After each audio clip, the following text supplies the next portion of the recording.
A Mexican grill where every night's a fiesta. Attention qualified automotive technicians. Tired of endless warranty work, weekends, manufacturer's red tape? Apply in person at either location of TRICARE Automotive. Maybe we can help you load your toolbox and take it to TRICARE. Insurance companies have teams of professionals to fight your claim. If you want to know what your case is really worth, I'm Spencer Callahan. I'd like to help. Spencer Callahan is the one to see. Call 387-2323. Now, the Hunt Palmer Show. Yes! I feel like I've been waiting for this my entire life. You're listening to the Hunt Palmer Show on 104.5 ESPN, Baton Rouge. Jolly good fun. Jolly good. Locking down the middle of the day. America's favorite daytime fun show. Live from the Raising Cane's studio. This is Hunt Palmer.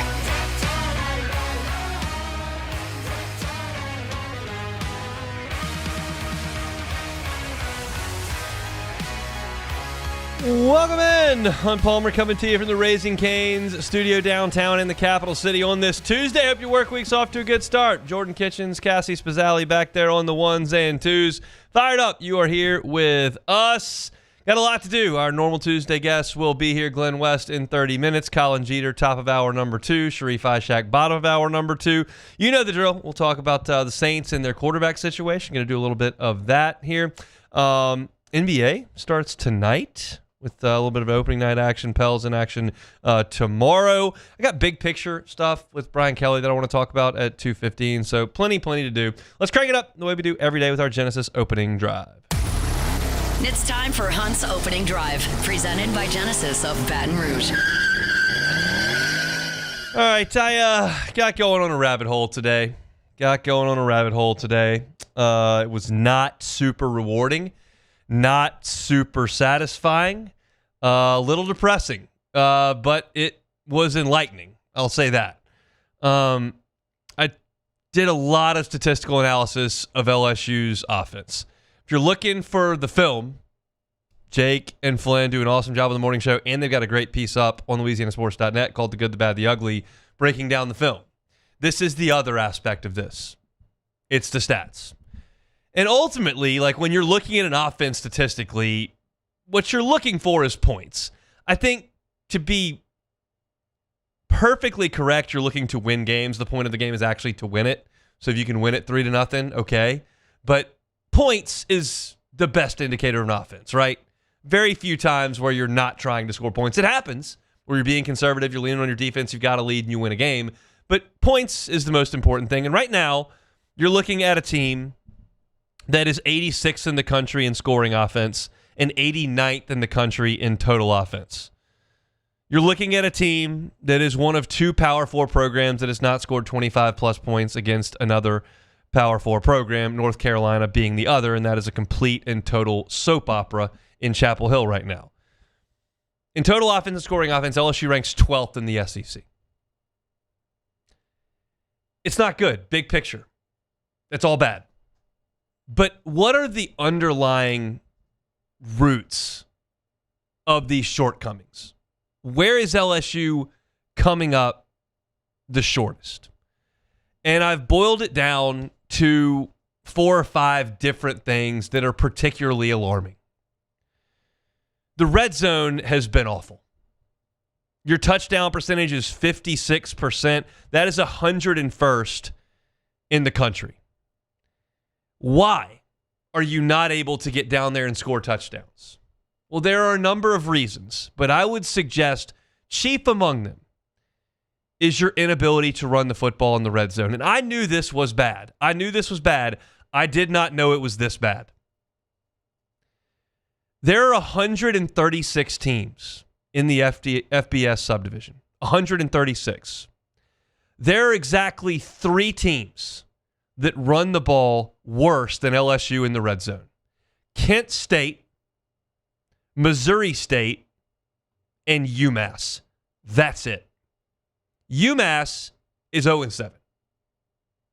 And Kent State played some SEC team recently, and I called them the worst team in the country. I think it was Oklahoma. But LSU is 133rd in the country in rushing the football in the red zone. 133rd. They average 1.13 yards per carry, when you get inside the 20. When the field shrinks and you've got to fight for every inch down there around the end zone, you are essentially the worst team in the country.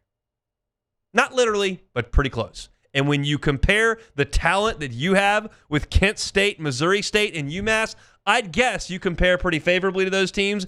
You're the worst.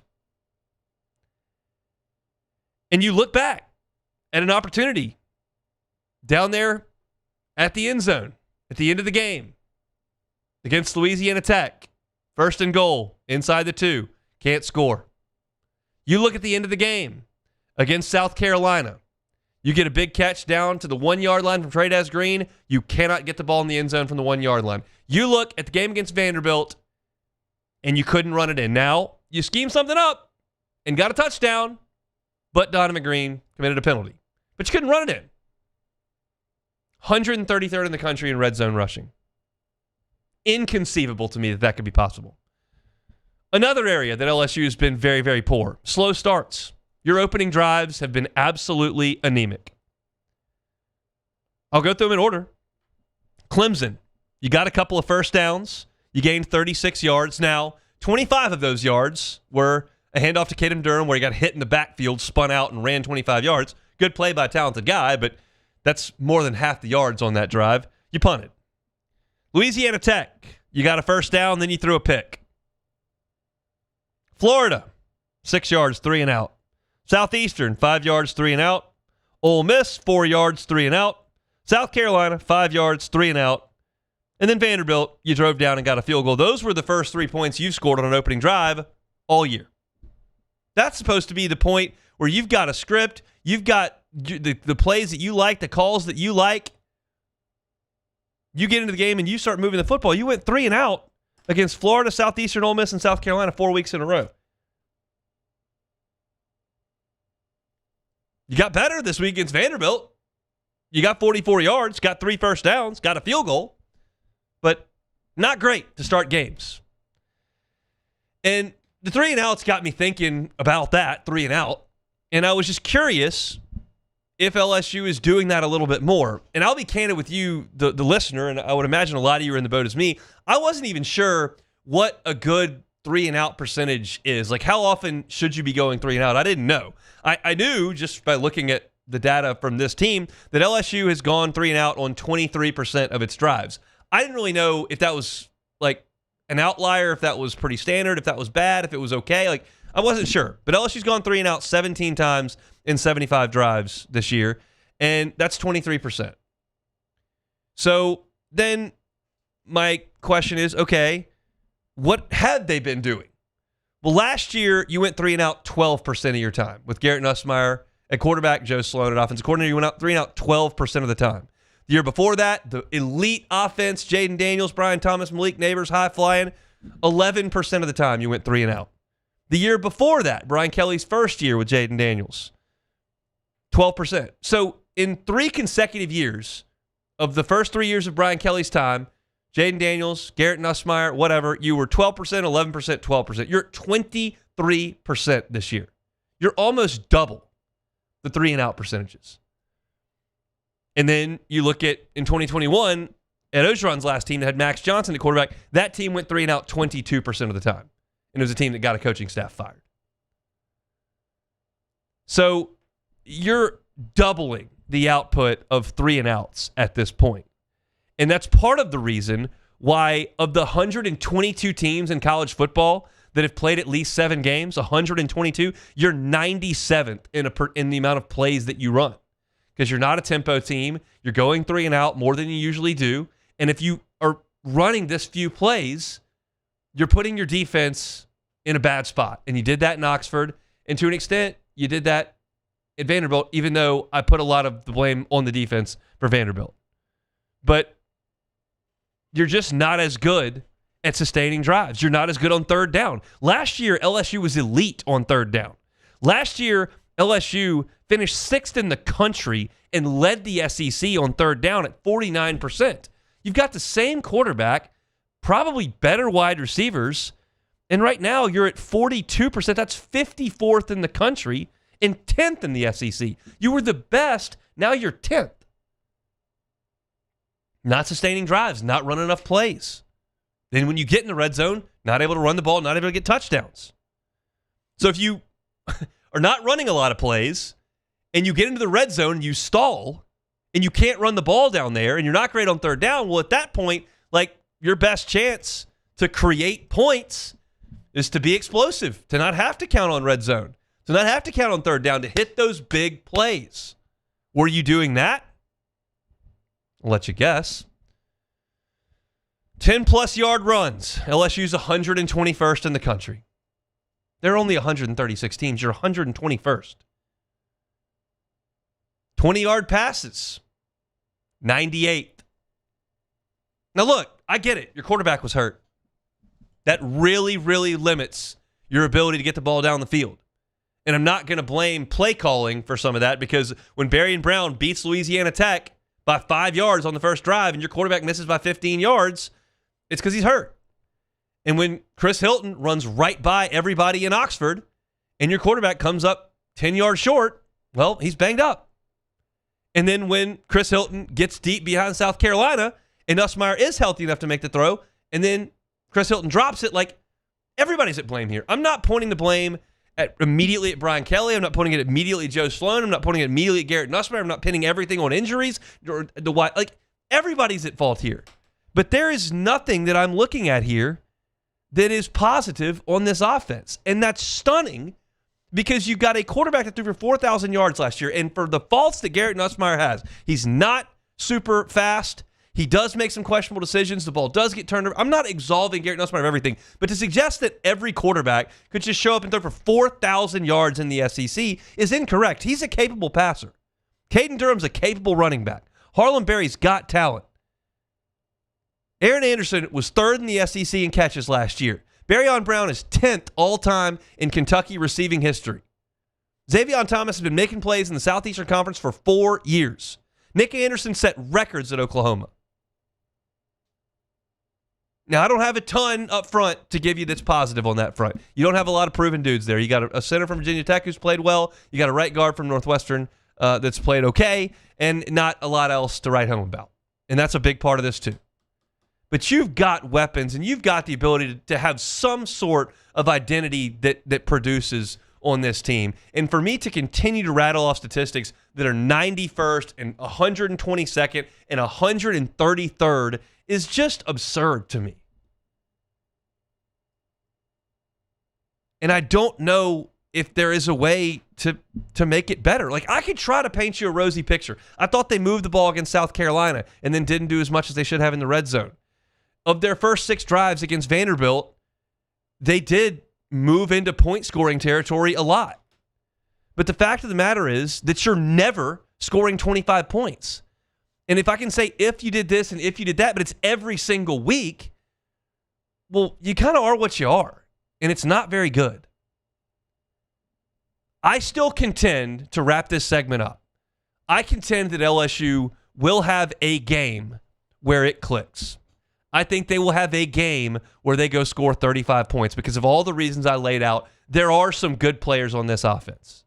But ultimately, when you talk about the 9 games that matter, Clemson and the 8 league games, you're going to have an offense that probably underperforms in 6, 7 of those, or 8 of those, and it's going to cost you 3 or 4 games. This just is what it is, and that's where you are right now.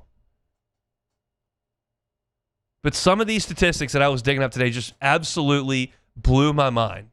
That a team with that much talent, with that much expectation, could be mentioned in the same breath as Kent State, Missouri State, and UMass. Like, that is mind-blowing.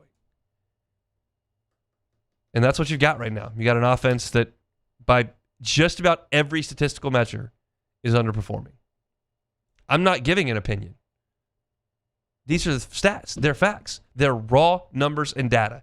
It is what it is. LSU's in the 80s in total offense and scoring offense. You cannot compete for a championship playing like that. That's our opening drive, brought to you by Genesis of Baton Rouge. We'll step aside, come back, let's switch over to the Saints. We've talked about the quarterback position week over week. I want to do it again. It's next. The Hunt Palmer Show.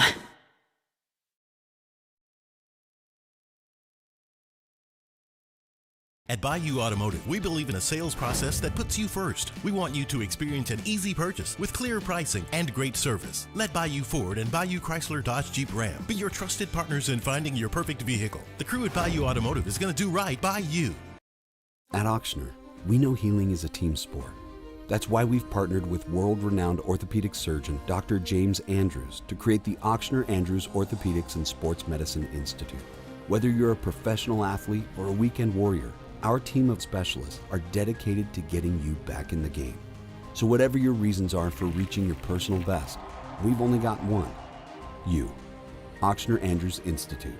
Long live you. Raising Cane's is our victory meal. Football fans are some of the most dedicated fans in sports. It's a fundamental quality we share, and that fuels every single order of our hand-battered chicken fingers. Wherever there's football, there's Raising Cane's. One love. Let's go.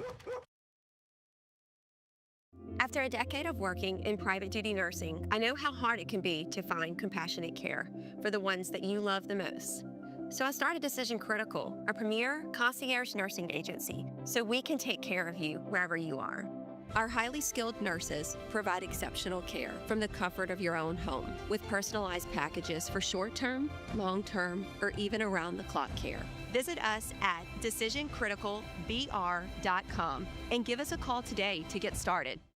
When it comes to choosing energy for your family and your home, make the smart choice with natural gas. You can count on efficient and affordable natural gas to keep you comfortable and reduce your environmental impact to help protect our planet. Together, we're fueling our energy future. Atmos Energy. While Louisiana politics can seem like they're from another planet, Moon Griffon isn't afraid to bring politicians back down to earth. Listen to the Moon Griffon Show weekday mornings at 9 on Talk 107.3. At Luba Workers' Comp, our journey began over 30 years ago with a simple belief: our clients come first. At Luba, our business has always been focused on people, not policies. Through every success and challenge, we've continued to grow because we've stayed true to our values, committed to providing you with genuine dependability. Because your well-being is more than a priority. It's our purpose.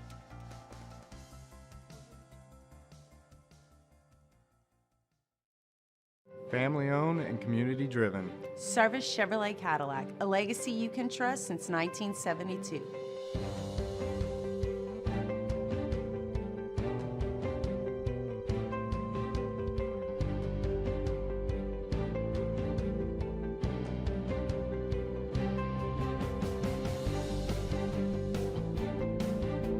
Service Chevrolet Cadillac, our family serving your family. For over 50 years.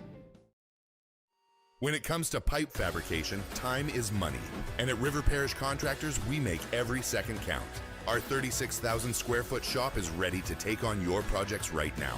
With experienced welders, precise fittings, and fast turnarounds you can trust. Whether it's a single custom spool or a full-scale run, we have the capacity and the skill to keep your job on schedule. Call us or visit rpcontractors.com for your quote. That's rpcontractors.com.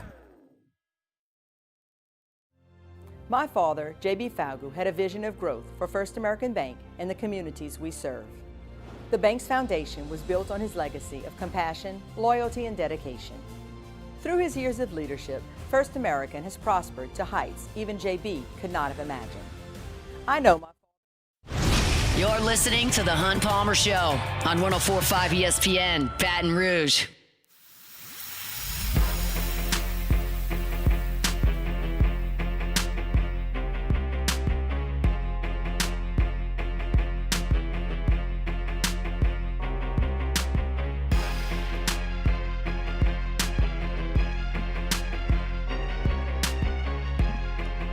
Talk with Glen West coming up in about 15 minutes. Talk some Tigers with senior writer over there at Go 24/7. Let's go Saints here as we're easing into this Tuesday show. So a lot of talk on Sunday into Monday about the Saints quarterback position as Spencer Rattler had his first real clunker of a game on Sunday. The game went very poorly at Seattle, but I wouldn't suggest that was a lot of Spencer Rattler's fault. He wasn't out there and getting punts blocked and special teams touchdowns left and right. I mean, I don't think he was great, but he was not the issue. He was bad on Sunday. No two ways about it. The fumble was very careless. The interceptions were either very inaccurate or very poor decisions. Throwing the ball behind Mason Tipton and winging the ball down the sideline. It wasn't good. It was his first true clunker of the year. And let's be honest. You all knew that was going to come. Spencer Rattler wasn't going to play solid to really good football for 17 weeks of the season. So the question becomes, well, when do we go to look at Tyler Shough, right? And I've been very transparent with my feelings on the Saints' handling of quarterback. I thought when Tyler Shough was drafted in the second round, as high as he was by a new coaching staff, not a new front office, but a new coaching staff, that he would be the odds-on starter the first week. That was my opinion on the matter. I didn't see anything from Spencer Rattler last year that led me to believe that they really needed to give him a shot this year. I thought it would be Shough. And then it became obvious for those that were at practice and training camp every day in late July and throughout August that, actually, Rattler's been a little bit better.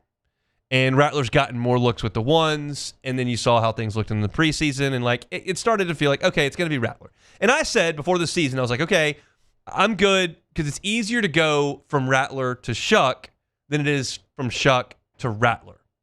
Okay, that was my feeling on it. Whether or not that had anything to do with the decision that Kellen Moore made, that's how I felt. And so you send Spencer Rattler out there, and for somebody that thought that Shough had the higher ceiling and should have been the guy initially, I'm watching Spencer Rattler week over week going, okay, this is fine. There are some real positives. And I told you back 2 weeks ago, you got to keep him rolling. I don't need to just make a change for the sake of making a change. And right now, as it sits, right now, I don't feel like the Saints' record should have any bearing on your quarterback decision. That is a long-term answer that you are seeking. You cannot have it swayed by short-term thinking of, well, you're 1-4, well, you're 1-5, well, you're 1-6. Whoa, I don't care about that.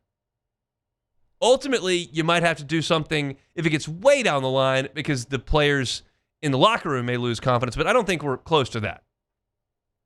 And I think there's still reason for some optimism about Spencer Rattler. Even when I said 2 weeks ago, he's playing better, you've got to ride with him, I said in that same breath, I still think the odds are long that Spencer Rattler is the 10-year quarterback of the Saints that gets to 2 NFC championship games.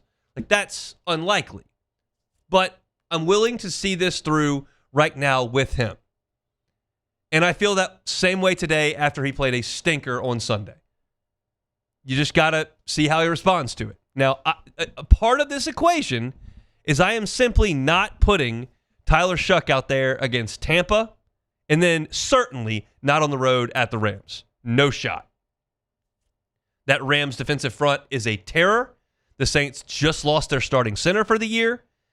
I'm not sending a rookie out there in his first action against those two teams. The Bucs and Rams are two of the better teams in the NFC by my eye. It's a very competitive sport right now. It's a very competitive league. We saw that Detroit got after Tampa. I get it, but those two teams, those two rosters and coaching staffs are doing a good job. I'm not sending Tyler Shough out there to have that. And we know that there are some softer games later in the season. After Tampa and the Rams, you've got the Panthers, that's on the road. You've got a home game with the Falcons after the bye. You've got a road game at the Dolphins, who are hapless. Then you've got the Bucs on the road, but you've got a home game against the Panthers and a home game against the Jets and a road game against the Titans before you finish at the Falcons. There are, if you're grading this on a scale of 1 being the easiest game you can possibly play and 10 being completely unwinnable, you've got a lot of games that are close to 2s and 3s on this schedule. Carolina twice, at the Dolphins, the Jets, the Titans. These are the worst teams in the league. Now, you're one of those, but we're talking about the opposition. That's where I need Shough to get some reps if we're going to do that. I haven't even made the decision that that's got to happen right now. I'm very likely to make that decision, because for Tyler Shough to get no time this year would have to mean that Spencer Rattler has ascended to a level where you really feel like you're hitching your entire organization's wagon to him. And I find that to be unlikely. But I'm willing to ride the escalator with him as high as it can go. And if we hit as high as that escalator is going to go on Sunday in Chicago, I wouldn't be stunned, and then we'll make a move. But for the next 2 games, I am absolutely, positively sticking with Spencer Rattler, because the teams you're playing are very difficult. You just lost your starting center. I'm letting the guy who's got better than a season now of experience play. And if we need to make a decision with the game at the Panthers, or we want to make that decision after the bye, I think that's always made a ton of sense. But for right now, just because you saw that game in Chicago with 4 turnovers and some bad action, I'm not ready to just ditch it and go to the young guy. It's an enticing and exciting thing for a fan base to say. Hope is a word that we've talked about a bunch with these Saints. A new coaching staff gives you hope, and a new quarterback always gives you hope. Now, it's fleeting, and in the NFL, the hit rate is very low. But you only have to hit once, and then you might have it for 10 years. And then you got to try to find a way to hit again. And some organizations are really good at hitting again, like the Packers. And some organizations search and search and search and search. And that's what the Saints are doing right now. So I'm committed to Rattler this week. I'm committed to Rattler in LA. That gets you into November. If for 2 straight weeks he plays very poorly, I will consider a start at the Panthers before the bye, so that you've got film to go into the bye week to evaluate, and then to get Shough definitely ready for a home game against the Falcons. And that's a stretch of 5 games that are very doable outside of a trip to Tampa. And truth be told, I'd like to see Shough in an adverse situation. Not right out of the chute, though. Not right out of the chute. You have the ability not to rush this. It's the only good thing about the Saints being where they are from a roster perspective. You don't have to rush anything. And if you can get Tyler Shough 5 or 6 games, that's plenty to look at. But I'm not going to bench Spencer Rattler based on one Sunday afternoon.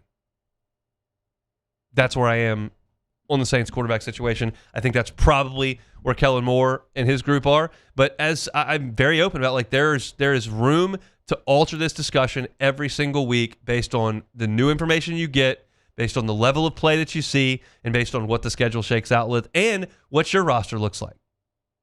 And the loss of Eric McCoy, I think, is detrimental to what you're trying to do up front. I'm not ready to just toss a rookie in there with a center that is unidentified at this point. So we'll see what the Saints decide to do. We'll talk more about it at the bottom of hour number 2 with Sharief, Ishaq. Jordan, you're listening to all that. Are you pro Rattler for a little bit more, or are you ready to pull it and go to the rookie? Yeah, I can't pull the plug off one game, especially because even though we have 1 win, it's not like Rattler was, hurting the team necessarily. So other than this one, this was a bad performance. I think he has one more bad performance in him. So it's like, all right, now you're forcing my hand. If you hit the plateau, you hit the plateau. Yeah, that's likely to happen. Yeah. As I've said many times, like, Rattler's probably not the answer, but I'm willing to see it through. Yeah, but truth be told, Shough's probably not the answer either. That's just the statistical probability of quarterbacks in the NFL. Most of them wash out. But you've got 2 guys to try. And you took him top 40. You got to see it. Yeah, sure. Yeah, you're going to see him eventually. Unless Rattler just takes off. Yeah, but no, I don't think just because of one game where it's like the world just fell apart, so it's like, yeah, pull the plug. No. One more bad game, you have to. Like, he's going to have to force your hand. But no, I mean, you got to just – it's not like Rattler's hurting you. One more game, though. If it's bad, now you gotta see. I can't go to Shough at L.A. Not with that front against the Saints defense. I mean, we were told by the folks that went to practice when they practiced with the Rams out in training camp that the Saints couldn't get a playoff. Yeah. I can't send Shough out there to do that. But the schedule's tough. Well, no, it gets easier after that. Significantly. I'm looking, you got the Panthers November 9th, but the Falcons, they got a front. Their front's not a slouch either. It's a home game after the bye. And then after that, you really got it. Yeah, the Dolphins are terrible. Got to see Tampa again. Panthers are not good. The Jets are atrocious, and the Titans are bad. I'm scared about that Jets game. I'm very scared about that Jets game. Well, if you lose, then you're getting closer to the first overall pick. I'm scared because, like, they need a W. They don't want to go 0-17. Did you see that Jets fan kid? there was a news station outside the stadium, and the Jets fans were leaving. They're winless, and the news station says, "You have a comment on the game?" This kid's probably like 12, 13, and he just looks at him with these like dead eyes, and he goes, "I hate this team. Yeah, I was born into it. Yep. And I'm always going to be a Jets fan, but I hate this team." And he just walks off. And that's the realest thing a Jets fan has said in years. I hate this team. I was born into it, and I'm always going to be a fan, but I hate this team. That's where the Jets are right now. Hopefully the Saints don't get to that point, but I'm scared. It's not great in black and gold land right now. We'll talk to Sharief Ishaq about it in 1 hour. All right, when we come back, Glen West, senior writer, Go 24/7 next. The Hunt Palmer Show. My father, J.B. Shough, had a vision of growth for First American Bank and the communities we serve. The bank's foundation was built on his legacy of compassion, loyalty, and dedication. Through his years of leadership, First American has prospered to heights even J.B. could not have imagined. I know my father would be extremely proud of the customer service and financial stability that First American provides to Southeast Louisiana. We continue to thrive because of the legacy of J.B. Shough. BRAC teamed up to reimagine your parks, and you imagined big. With your help, we went to work, creating 12 beautiful community parks across the parish. A family-sized water park, miles and miles of trails, and parks just for your dogs. There are more places to splash, to explore, to run wild, and even soar. You imagined, we delivered. Gold. BRAC, your #1 park system in the nation. These ice cubes could have been a thankless bed for an all-you-can-eat salad bar. But instead, they cradle and cool the crisp, refreshing Dos Equis. Nicely done, ice cubes.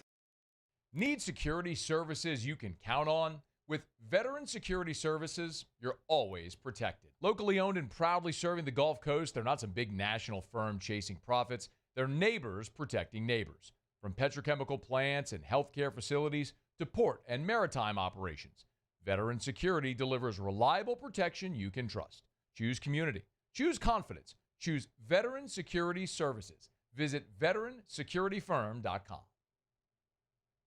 Man, age is just a number. Don't let it dictate how you feel. Goodwood Men's Sexual Wellness has anti-aging services that can help you look and feel your best. Visit yourgoodwood.com and discover a renewed sense of vitality. Trust isn't given, it's earned by showing up, leading the way, and performing at your best when it matters most. Our Lady of the Lake sports medicine experts know what it takes to improve performance and build champions at every level. That's why LSU chose Our Lady of the Lake as its championship health partner, trusting Louisiana's best medical team to care for our state's best athletes. From championship athletes to everyday champions, trusted care starts here. I trust the lake. After a decade of working in private duty nursing, I know how hard it can be to find compassionate care for the ones that you love the most. So I started Decision Critical, a premier concierge nursing agency, so we can take care of you wherever you are. Our highly skilled nurses provide exceptional care from the comfort of your own home with personalized packages for short-term, long-term, or even around-the-clock care. Visit us at decisioncriticalbr.com and give us a call today to get started. In South Louisiana, you can always count on good people coming together to help our children. At Dreams Come True, we grant wishes for Louisiana children with life-threatening illnesses. But to do this, we need funds. That's why we're trying to raise $100,000 for Dreams Come True by giving away the Blessed Builders School. Make your backyard's dream come true while helping our kids. Just go to dreampoolla.com and you can find out how your $25 donation might help win you a Duplessis pool.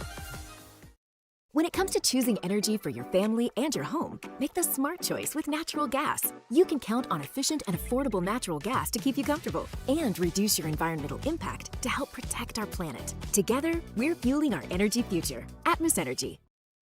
Gulf Coast Bank and Trust is giving our customers the power to bank anywhere, You're listening to The Hunt Palmer Show on 104.5 ESPN, Baton Rouge.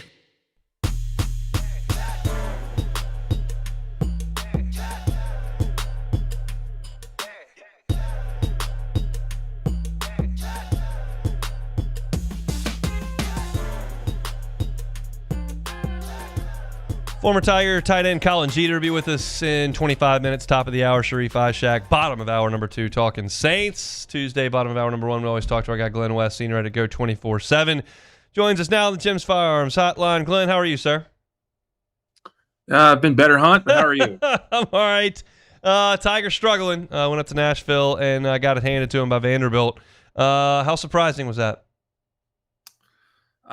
I guess in the kind of days after this game, and as you had to kind of digest it, you walk away really not as surprised as maybe you were in the moment. At least in my case, that game on Saturday was just, I think, the latest example of the symptom that has been plaguing this program now for a couple of years, 3 or 4 years, and that's they just have not been able to get in sync when it matters most on offense and defense.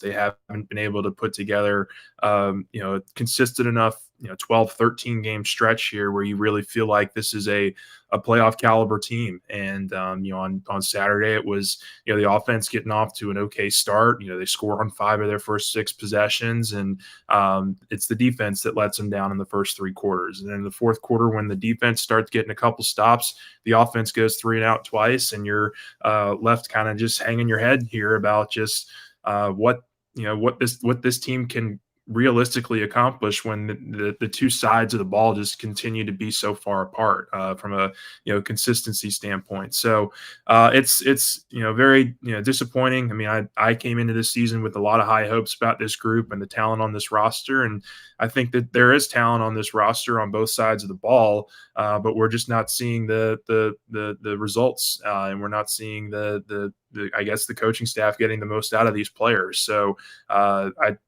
I don't know what that means for the next 5 weeks. I think it's going to be a really difficult stretch for LSU if they don't really get a lot of this stuff figured out in a very short amount of time, and we could be having some really difficult conversations here in the weeks to come.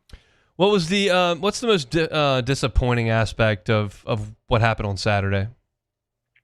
Yeah, I think for me, it was probably just the defensive performance. I mean, I was very high on this defense, and I know a lot of people were because they had been carrying this group for so long. But I think what we probably finally saw was, and I don't want to blame this on injuries. Let's just get that out of the way. I don't want to blame this on injuries, but you saw the depth kind of maybe catch up to them a little bit in this game. Whit Weeks is a huge part of this defense. Bernard Gooden's a huge part of this defense. Jamari Butler is a crucial piece on the edge, and what you saw Vanderbilt do was consistently go east and west on this group in the front 7, and they were able to get some really explosive plays, whether it was Pavia or these running backs that were just able to really kind of carve out some really big time plays and in big time moments that LSU's defense just could not stop. And going into that game, you thought that for LSU to have some success in this game, they'd have to get off the field on 3rd down and play well. Part of that process would be getting them into 1st and 2nd and long, and they just were never. It just never felt like Vanderbilt was behind the chains. It always felt like they were in complete control, and honestly, kind of just dominated from an offensive perspective. And I never thought that we'd get to a point here where you look at offense and defense, where Vanderbilt would be a team that would beat up on LSU a little bit, and that's certainly what happened on both sides of the ball on Saturday. Offensively, do you take some positives from the fact that they scored on 5 of the first 6 drives, or do you feel like there's still a long way to go? There's still a long way to go. I mean, like you do a good job of moving the ball into scoring positions, and you still are settling for field goals. And it was something we talked about after the South Carolina game. Could they turn some of those turnovers that they had down inside the 5-yard line, or settling for field goals in those situations into touchdowns and into finding the end zone? And the answer was very clearly no. They couldn't do that on against Vanderbilt. And I think there's a lot of things that play into that. I wrote about it this morning. I think the inefficiency in the red zone is right there at the top of that, and then certainly the physicality on the offensive line I think plays into that. The inability to run the ball when you really need to in critical situations it plays into that. And at the end of the day, play calling factors into that as well. I mean, like they have not been able to get in sync at any point really offensively to where you feel like this team is capable of scoring 30 plus points in an SEC game. I mean, they haven't shown the ability to do that yet, despite being able to show that they can move the ball a little bit on some of these teams the last couple of weeks and averaging 6 yards a carry. When it matters most, they're just not able to make those plays and execute. Let's talk about LSU and Texas A&M Saturday night. Do you feel like the defense, maybe with a week for some of those guys to heal up in Tiger Stadium, will bring a better performance than they did against Vanderbilt? Sure hope so. I mean, that needs to be kind of where I think LSU puts a lot of its emphasis this week is trying to get some of these guys healthy. I thought it was not alarming, but definitely a different change of routine for Brian Kelly to not come out and kind of tell us what the status of those players are going into the beginning of the week. I mean, he'd been pretty consistently doing that, and on Monday when he was asked about Weeks and Gooden and Butler, he kind of just said, "Well, we'll save it till Wednesday, and you'll see our report on Wednesday." Kind of an answer there. So that doesn't give me much optimism, but at the same time, if they're able to feel like these next 4 or 5 days can get some of those guys healthier and on the field, then you're going to have to get as many of them as you can, because this is a very difficult and explosive Texas A&M offense. Marcel Reed is, I think, one of the more improved players in the entire conference, and obviously we know what he can do with his legs from what we saw from last week. And you're going to need, I think, all hands on deck, or as many as possible, to try to get this group off the field. What's the biggest concern you have for LSU coming up on Saturday? Is it Reed running, or is it something else? I think it's probably Reed running. I mean, if you watch the game against Diego Pavia, I mean, that guy is just he's remarkable at being able to extend plays. And if LSU is going to be on the field for 60, 70 snaps again, like it seems like they are every week, it could turn into a track meet, and one where you're going to need as much depth and as much healthy players as possible. From an offensive line perspective, this is one of the more difficult challenges from their two edges that they have on with their defensive line. I think that they create a lot of pressure up front. They're able to create some negative plays, but it's going to be on these two tackles, whether it's DJ Chester or Weston Davis, to really try to kind of keep this thing upright for Garrett Nussmeier and give him the requisite time to make some plays and some positive throws. And I just don't know if we've seen anything close to resembling that they can show that they can do that. And so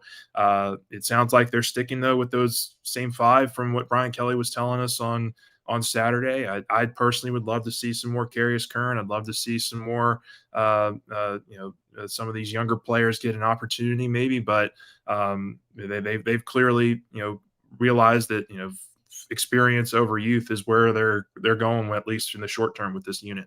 It surprised me that he said Josh Thompson is not the move, because he does have so much experience, and he played tackle at Northwestern. He played right tackle and not left tackle, but if you're going to lean on experience, like Thompson seems to make some sense. He's at least played a season at tackle where DJ Chester has not.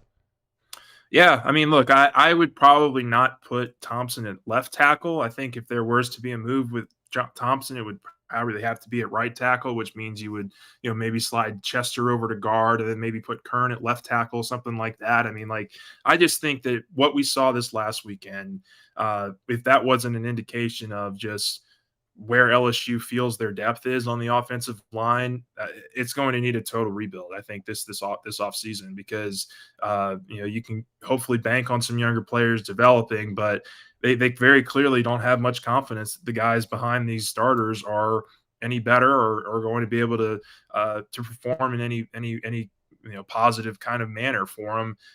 And yeah, they've really settled on this 5, and I'm a little bit surprised at how much they have leaned into that and haven't been experimenting as much here with their O-line, because of the performance that we just saw and performances we've seen really all season. They've been beat up, but they've also been pushed around, and that's just it's not a recipe for success when you have a quarterback that's not nearly as mobile as he needs to be with Garrett Nussmeier. Got a gut feeling on how Saturday goes?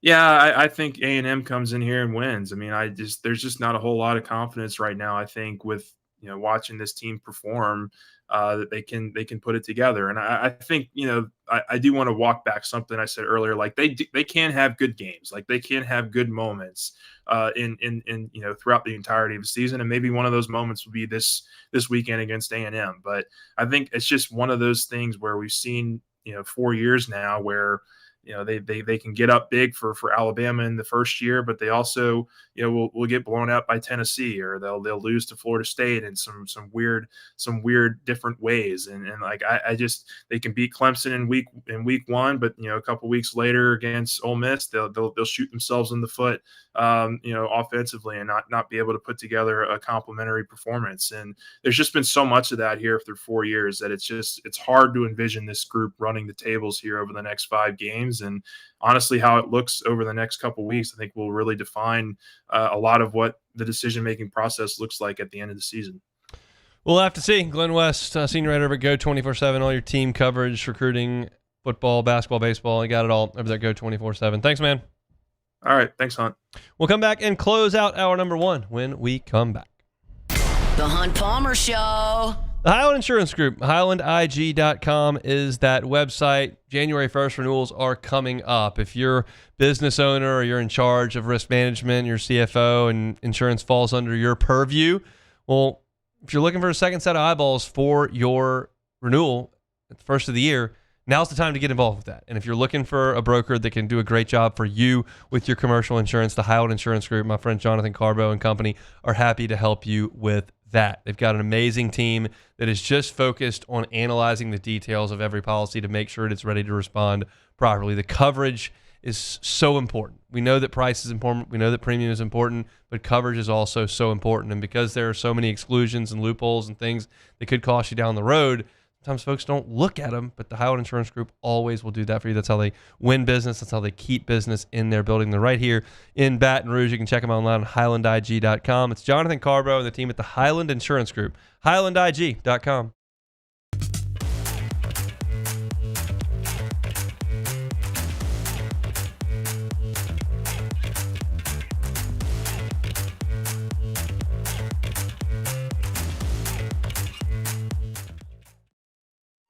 When it comes to pipe fabrication, time is money. And at River Parish Contractors, we make every second count. Our 36,000 square foot shop is ready to take on your projects right now. With experienced welders, precise fittings, and fast turnarounds you can trust. Whether it's a single custom spool or a full-scale run, we have the capacity and the skill to keep your job on schedule. Call us or visit rpcontractors.com for your quote. That's rpcontractors.com. These are the luckiest ice cubes in the world. They could have been a thankless bed for an all-you-can-eat salad bar. But instead, they've been called upon to cradle and cool a crisp, refreshing Dos Equis. Looks like the lucky just got luckier. Dos Equis. Breck teamed up to reimagine your parks, and you imagined big. With your help, we went to work, creating 12 beautiful community parks across the parish. A family-sized water park, miles and miles of trails, and parks just for your dogs. There are more places to splash, to explore, to run wild, and even soar. You imagined, we delivered. Gold. Breck, your #1 park system in the nation. ED, low T, or simply seeking to optimize your health and performance? Goodwood Men's Sexual Wellness offers a range of discreet services to address your specific needs. We empower men to reclaim their health and confidence. Visit yourgoodwood.com. Raising Cane's is our victory meal. Football fans are some of the most dedicated fans in sports. It's a fundamental quality we share, and that fuels every single order of our hand-battered chicken fingers. Wherever there's football, there's Raising Cane's. One love. Let's go. In South Louisiana, you can always count on good people coming together to help our children. At Dreams Come True, we grant wishes for Louisiana children with life-threatening illnesses. But to do this, we need funds. That's why we're trying to raise $100,000 for Dreams Come True by giving away the Blessed Children's School. Make your backyard's dream come true while helping our kids. Just go to dreampoolla.com and you can find out how your $25 donation might help win you a Duplessis pool. Flight by Yingling is raising the bar by crafting the next generation of light beer. With only 2.6 carbs and 90. This is the Hunt Palmer Show on 104.5 ESPN, Baton Rouge.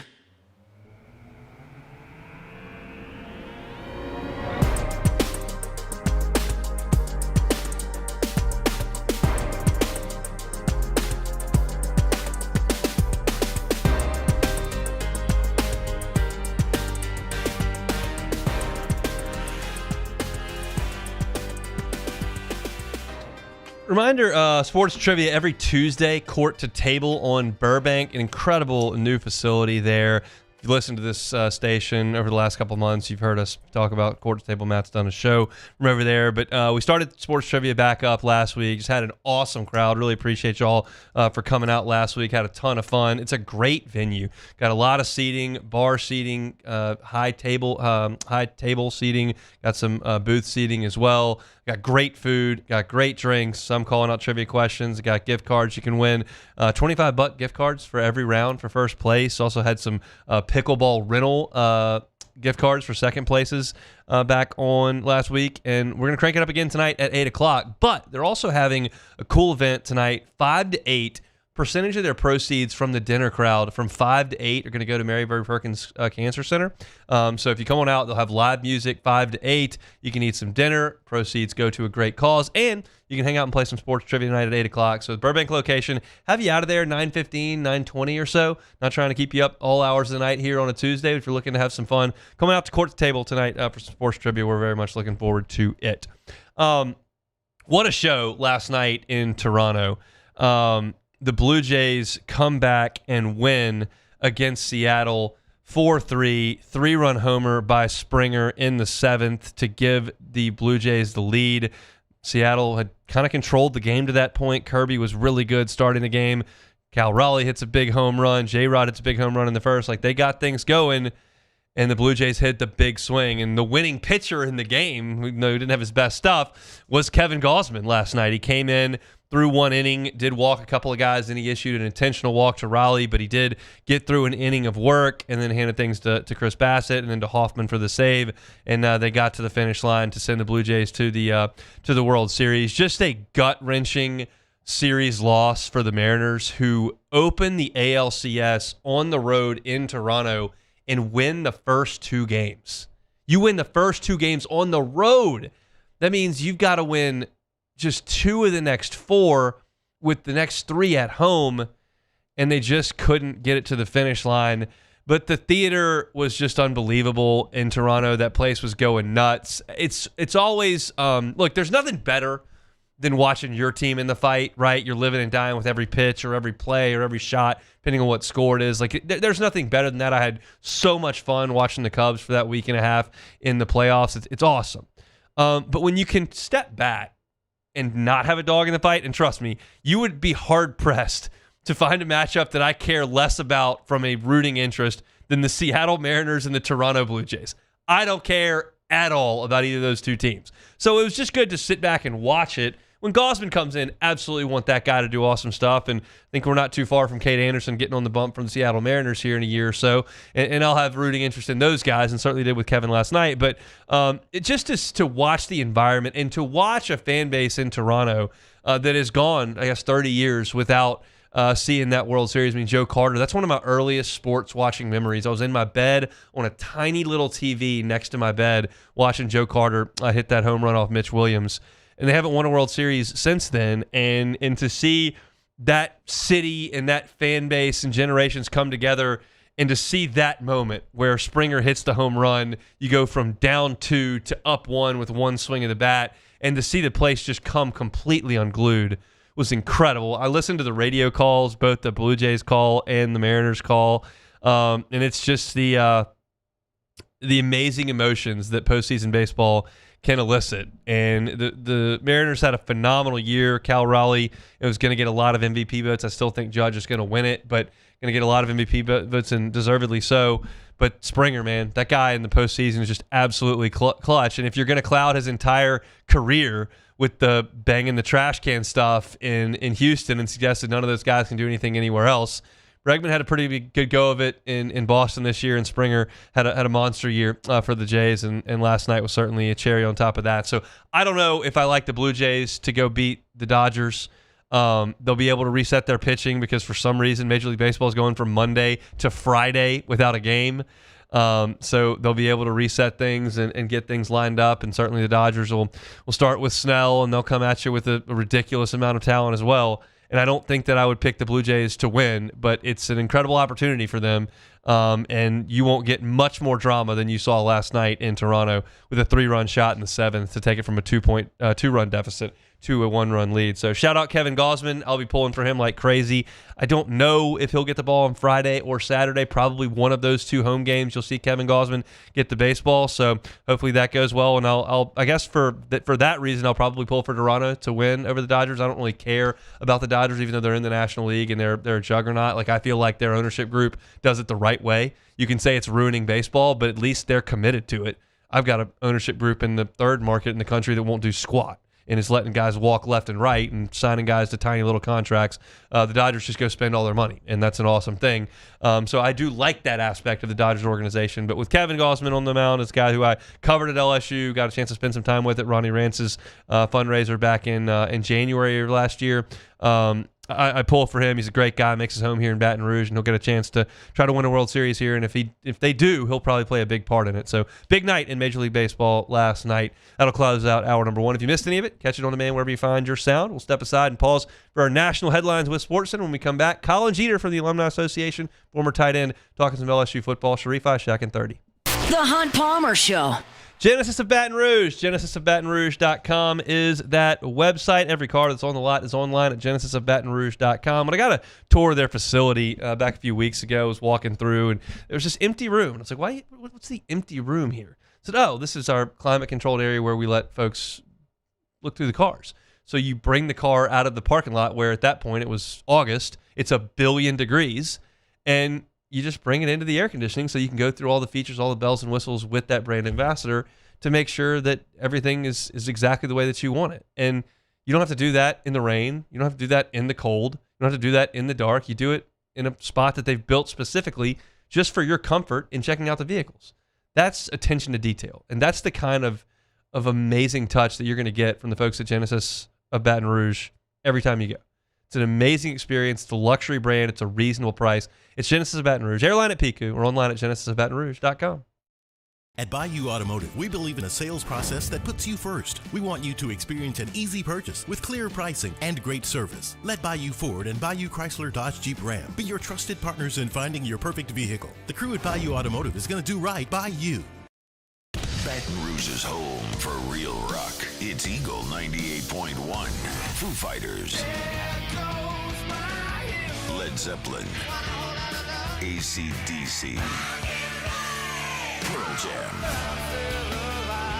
And the flagship home for LSU sports. Take us anywhere with the Eagle 98.1 app. Eagle 98.1 is the rock station.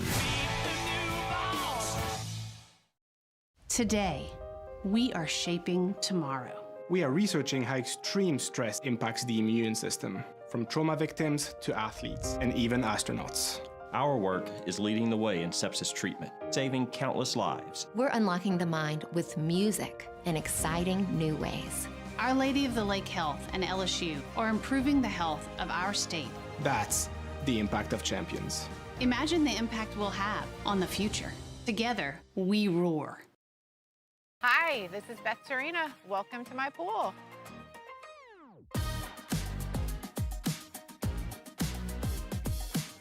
The first time I saw this beautiful pool, it exceeded every expectation that I had. They were able to get everything we wanted in this pool. It is a beautiful pool. We live out here, we eat out here, we watch TV out here. This is like our living room outside. We love this pool and everything about it. When we decided to build our pool, we called a great friend who is one of the best pool builders in the country, in North Louisiana, and we said, who would you choose to build a pool in Baton Rouge? And without a hesitation, he told us Russell Pools. He said their history, tradition of great builds, great pools was unmatched. So of course, who did we call? Russell Pools. The advice I would give to anyone looking to build a pool is first call Russell Pools. They'll do an incredible job. It'll be incredibly organized. It'll be time efficient, and you will have your pool in no time.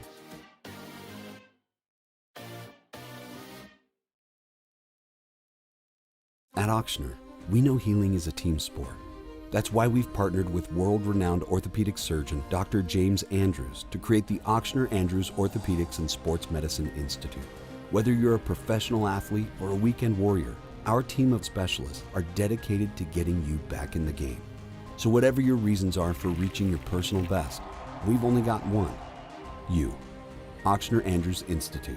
Long live you. Raising Cane's is our victory meal. Football fans are some of the most dedicated fans in sports. It's a fundamental quality we share, and that fuels every single order of our hand-battered chicken fingers. Wherever there's football, there's Raising Cane's. One love. Let's go. Family owned and community driven. Service Chevrolet Cadillac, a legacy you can trust since 1972.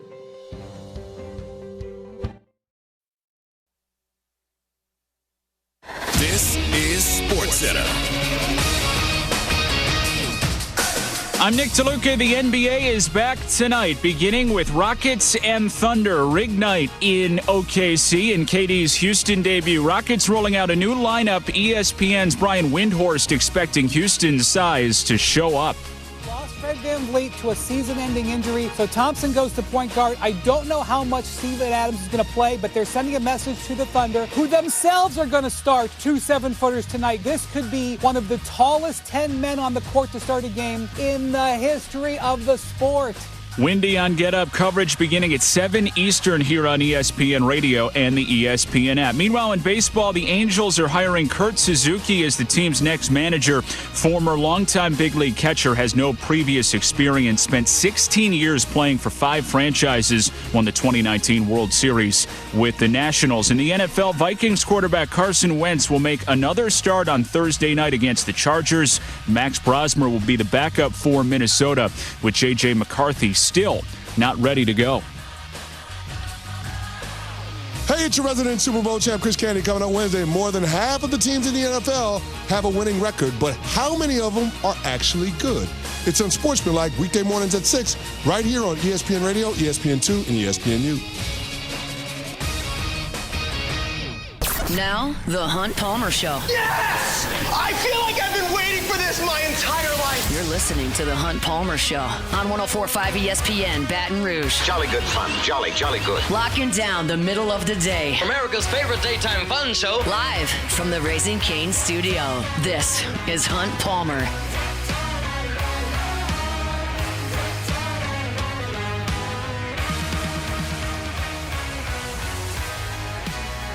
Hour 2, Tuesday edition of the Hunt Palmer Show. Hope your work week's off to a good start. Appreciate you hanging out with us on 104.5 ESPN Baton Rouge. Sharief, Ishaq, WDSU.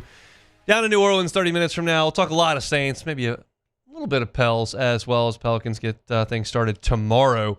The NBA season cranking up tonight. It's all football right now. Bringing our guy Colin Jeter, former Tiger, tight end now with the LSU Alumni Association. Busy week for y'all. How's it going? Yeah, it's going good. You know, I normally come in here saying either the Tigers or the Saints got to win, but unfortunately not this weekend. But the good news is yesterday was terrible. The show was terrible. Like, the vibes were terrible. It's a sad state of affairs around here. It's a tough week. But on the flip side of that, we do have at the Alumni Association, it is our Tiger Nation Challenge Week, which is our National Week of Giving, and kind of give back to all of the programming we do, keeping Tigers connected around the country. So it's a busy week for us. So we are excited about everything we've got going this week. I stopped by BRQ today for lunch. They're doing a give back. We've got another one at ZZ's tomorrow. Busy week. So stay tuned with LSU Alumni Association. this is obviously a massive week for us, and looking forward to see how it goes on. Love to hear that. Keeping Tigers connected all over the country. We'll also have Football Friday coming up this Friday. A&M coming to town, so I'm looking forward to getting over there, doing a little player panel and eating some food. But hopefully by Friday, like, the vibes are a little bit better. The anticipation of moving forward as opposed to looking back generally fades over the week. That's at least what I'm banking on. Yeah, I think so. I think we kind of transitioned from the kind of the sad, cloudy we're in now, and the sun comes up each morning. Tigers get another opportunity to play a big opponent at home this week. It's a big week. But yeah, at the Alumni, like I said, a lot of stuff going on. Football Friday, Tiger Nation Challenge. Click on our site, lsualumni.org. Click the banner, kind of see everything we've got going on. Big week for us. And then we go back to the cloudy, dismal Vanderbilt game. Surprised at the outcome on Saturday? Yes, of course. Anytime a team beats you for the first time in 35 years, it's a tough pill to swallow. It's just we're having the same struggles we've had all year up front. I mean, anytime you have two of your offensive linemen, I think you brought up the fact that they graded like a 20 and a 30 in pass protection. It's amazing to me we scored as many points as we did with those kind of grades. But we have to get better. At this point, you're 2 losses on the year. If you have any sort of hopes of making the playoff, you have to win out. And you've got your toughest part of the schedule coming up. So it's now or never, put up or shut up. We'll see what the Tigers can do. I was listening to Flynn and Hester kind of break down some film, and they aren't wild about some of the RPO stuff because you're in run pass option, obviously, and you can hand off or you can throw it. Well, at that point, the offensive lineman can't fire off and go down the field. And some of the running plays, you got linemen in pass sets, and you're trying to sneak a run right by them, and it's not working. Like, what do you see when you look at stuff like that? I'm with that. It's a real finesse way to run offense. It's different. When I was there, we had the opposite problem. All we knew was straight downhill, and the passing game we weren't very good. But when you're constantly in the mindset of, I'm maintaining a block, but I can't go further than 2 or 3 yards downfield, it shifts that mindset. You're not firing off on the ball, you're not climbing the linebackers.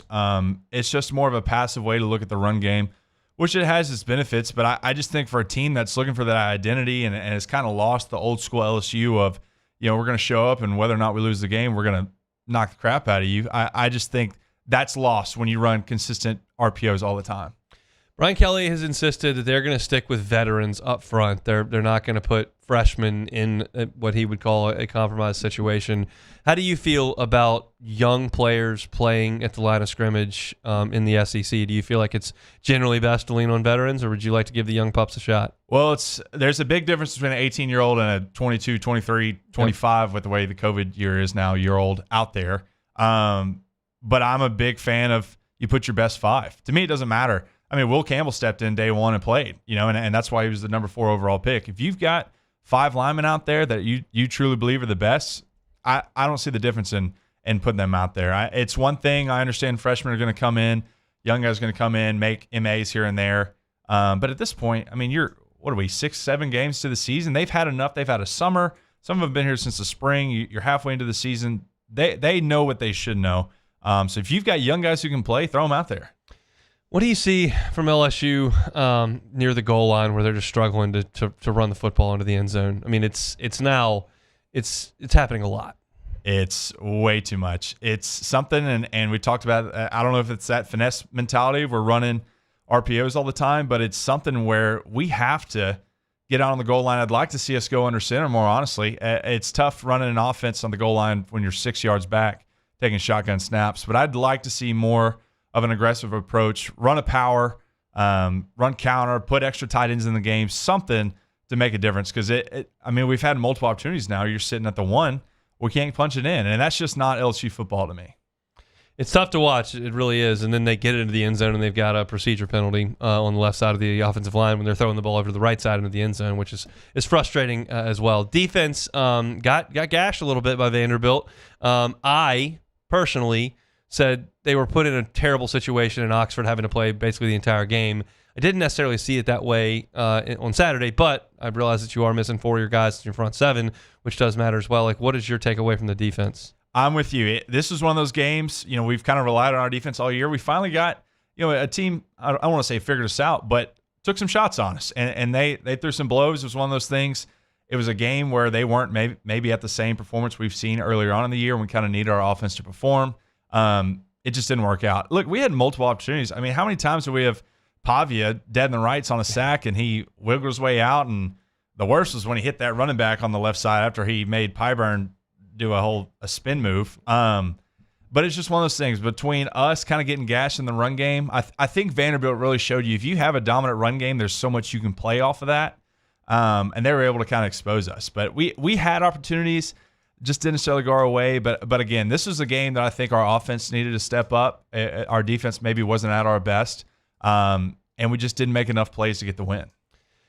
How do you think the team is responding to this now that they've got 2 losses? It's a tough question to answer because you're not in the locker room, but what's your gut tell you on how that feels after a second loss and one to Vanderbilt where, look, I think there are probably a lot of players in that locker room that look at it kind of like us, like, didn't think Vanderbilt was going to beat us. Yeah, it's a gut punch, certainly, but it's something this would be about the time when I was there that Tommy Moffitt would bring us all in the weight room together and show us a tire with all these school logos on it, and the only way you perform as a team, he'd put a rope on it. The only way we're moving that tire is if everyone pulls together on the same side of the rope. That's what it's going to take. You're at 2 losses. Like we said, you can't really afford another one for the rest of the year if you have aspirations of making the playoff. So it's going to take everybody coming together, doing their jobs, holding on those blocks a little bit longer, making the big-time catches, making plays on defense. Everyone's just going to have to give the ultimate effort, extra time in the film room, really know what they're doing if you want to close out. I mean, like I said, you got 4 or 5 opponents left on that. I would imagine most of those were going to be underdogs. You got to make it happen. One way or the other, it's going to take every ounce of effort you got. But I believe that they'll go in whether it's the meeting room, locker room, anything, these guys are going to pull together. They understand, especially seniors, juniors, this is their last shot at a college playoff run. They're going to do whatever they can do to make it happen. I'm very curious how the crowd's going to be on Saturday. I'm with you. It's again, we're still stuck in the kind of cloudy week, but it's one of those. We have to step up as a fan base. A&M's got a great thing going for them. We have to show that we're the best college stadium environment in college football.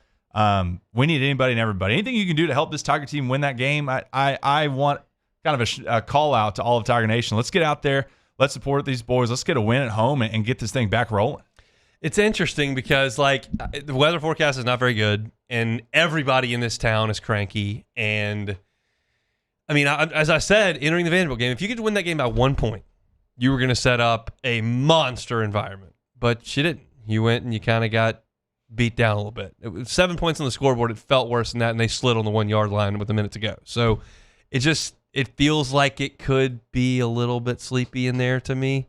But that remains to be seen. It's just you never know until you get in there and see it. I agree. And it's one of those things you could go in there with that mentality and we could say, last week happened.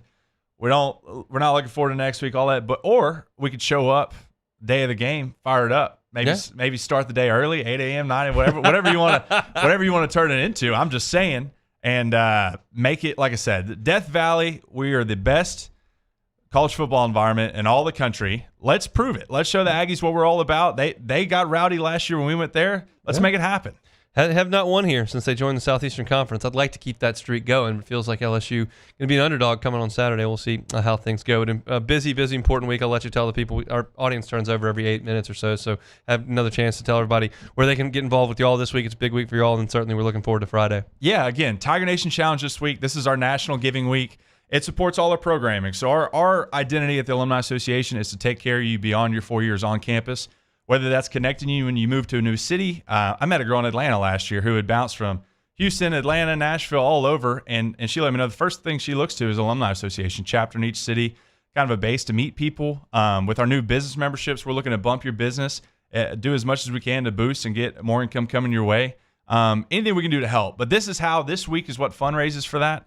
It's how we can do all the things we do. So go online, lsualumni.org, click the banner, check out what we're all about.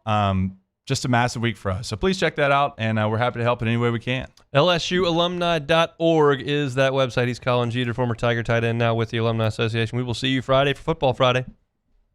All right, let's take a time out. When we come back, we'll talk some big picture LSU, Brian Kelly. What's the future of this whole thing looking like right now? I've got a couple of days to think about that. We'll do it when we come back.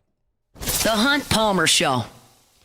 Love telling you about my friends at Swing Easy Golf Club in Baton Rouge. SwingEasyGCBR.com. Looking to blow off a little bit of steam, hang out, have some fun on this weekend. If the weather's bad, still go to Swing Easy Golf Club. You can play some golf no matter the weather because it's inside and it's on a simulator. You hang out with your friends. They got great seating areas. They got cold beer. They got wine. They got seltzers. And you can hang out, put football on the TV, and play some golf. You can play on the driving range feature. You can play Pebble Beach. You can play Bethpage Black. You can play TPC Sawgrass.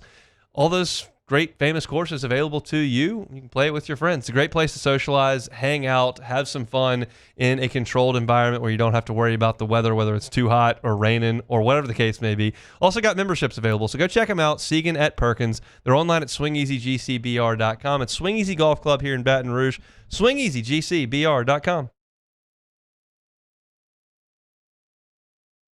Raising Cane's is our victory meal. Football fans are some of the most dedicated fans in sports. It's a fundamental quality we share, and that fuels every single order of our hand-battered chicken fingers. Wherever there's football, there's Raising Cane's. One love. Let's go. When it comes to choosing energy for your family and your home, make the smart choice with natural gas. You can count on efficient and affordable natural gas to keep you comfortable and reduce your environmental impact to help protect our planet. Together, we're fueling our energy future. Atmos Energy. Flight by Yingling is raising the bar by crafting the next generation of light beer. With only 2.6 carbs and 95 calories, this is premium refreshment 6 generations in the making. Flight by Yingling. Raise the bar. Need security services you can count on? With Veteran Security Services, you're always protected. Locally owned and proudly serving the Gulf Coast, they're not some big national firm chasing profits. They're neighbors protecting neighbors. From petrochemical plants and healthcare facilities to port and maritime operations, Veteran Security delivers reliable protection you can trust. Choose community. Choose confidence. Choose Veteran Security Services. Visit veteransecurityfirm.com. While Louisiana politics can seem like they're from another planet, Moon Griffon isn't afraid to bring politicians back down to earth. Listen to the Moon Griffon Show weekday mornings at 9 on Talk 107.3. It's not just a game, it's a religion. You've got your team colors, team swag, and now your very own website, LouisianaSports.net. Everything LSU, Saints, and Pelicans. Sports on demand. In-depth coverage by sports writing pros with continuously updated news. And with the LouisianaSports.net newsletter, you get pinged directly with top trending stories. Best of all, now and always, no paywall. It's free. LouisianaSports.net, powered by 104.5 ESPN Baton Rouge. Your home for Louisiana sports. We typically think of stress as being bad for us. At Our Lady of the Lake and LSU, we are researching how certain types of stress, such as exercise, can be good for our immune health. By studying people under extreme stress, such as athletes, astronauts, service members, and first responders, we're learning how to improve the immune health of everyone. That's the power of research. That's the impact of champions. Together, we roar. In South Louisiana, you can always count on good people coming together to help our children. At Dreams Come True, we grant wishes for Louisiana children with life-threatening illnesses. But to do this, we need funds. That's why we're trying to raise $100,000 for Dreams Come True by giving away the Blessed Builders School. Make your backyard's dream come true. You're listening to The Hunt Palmer Show on 104.5 ESPN, Baton Rouge.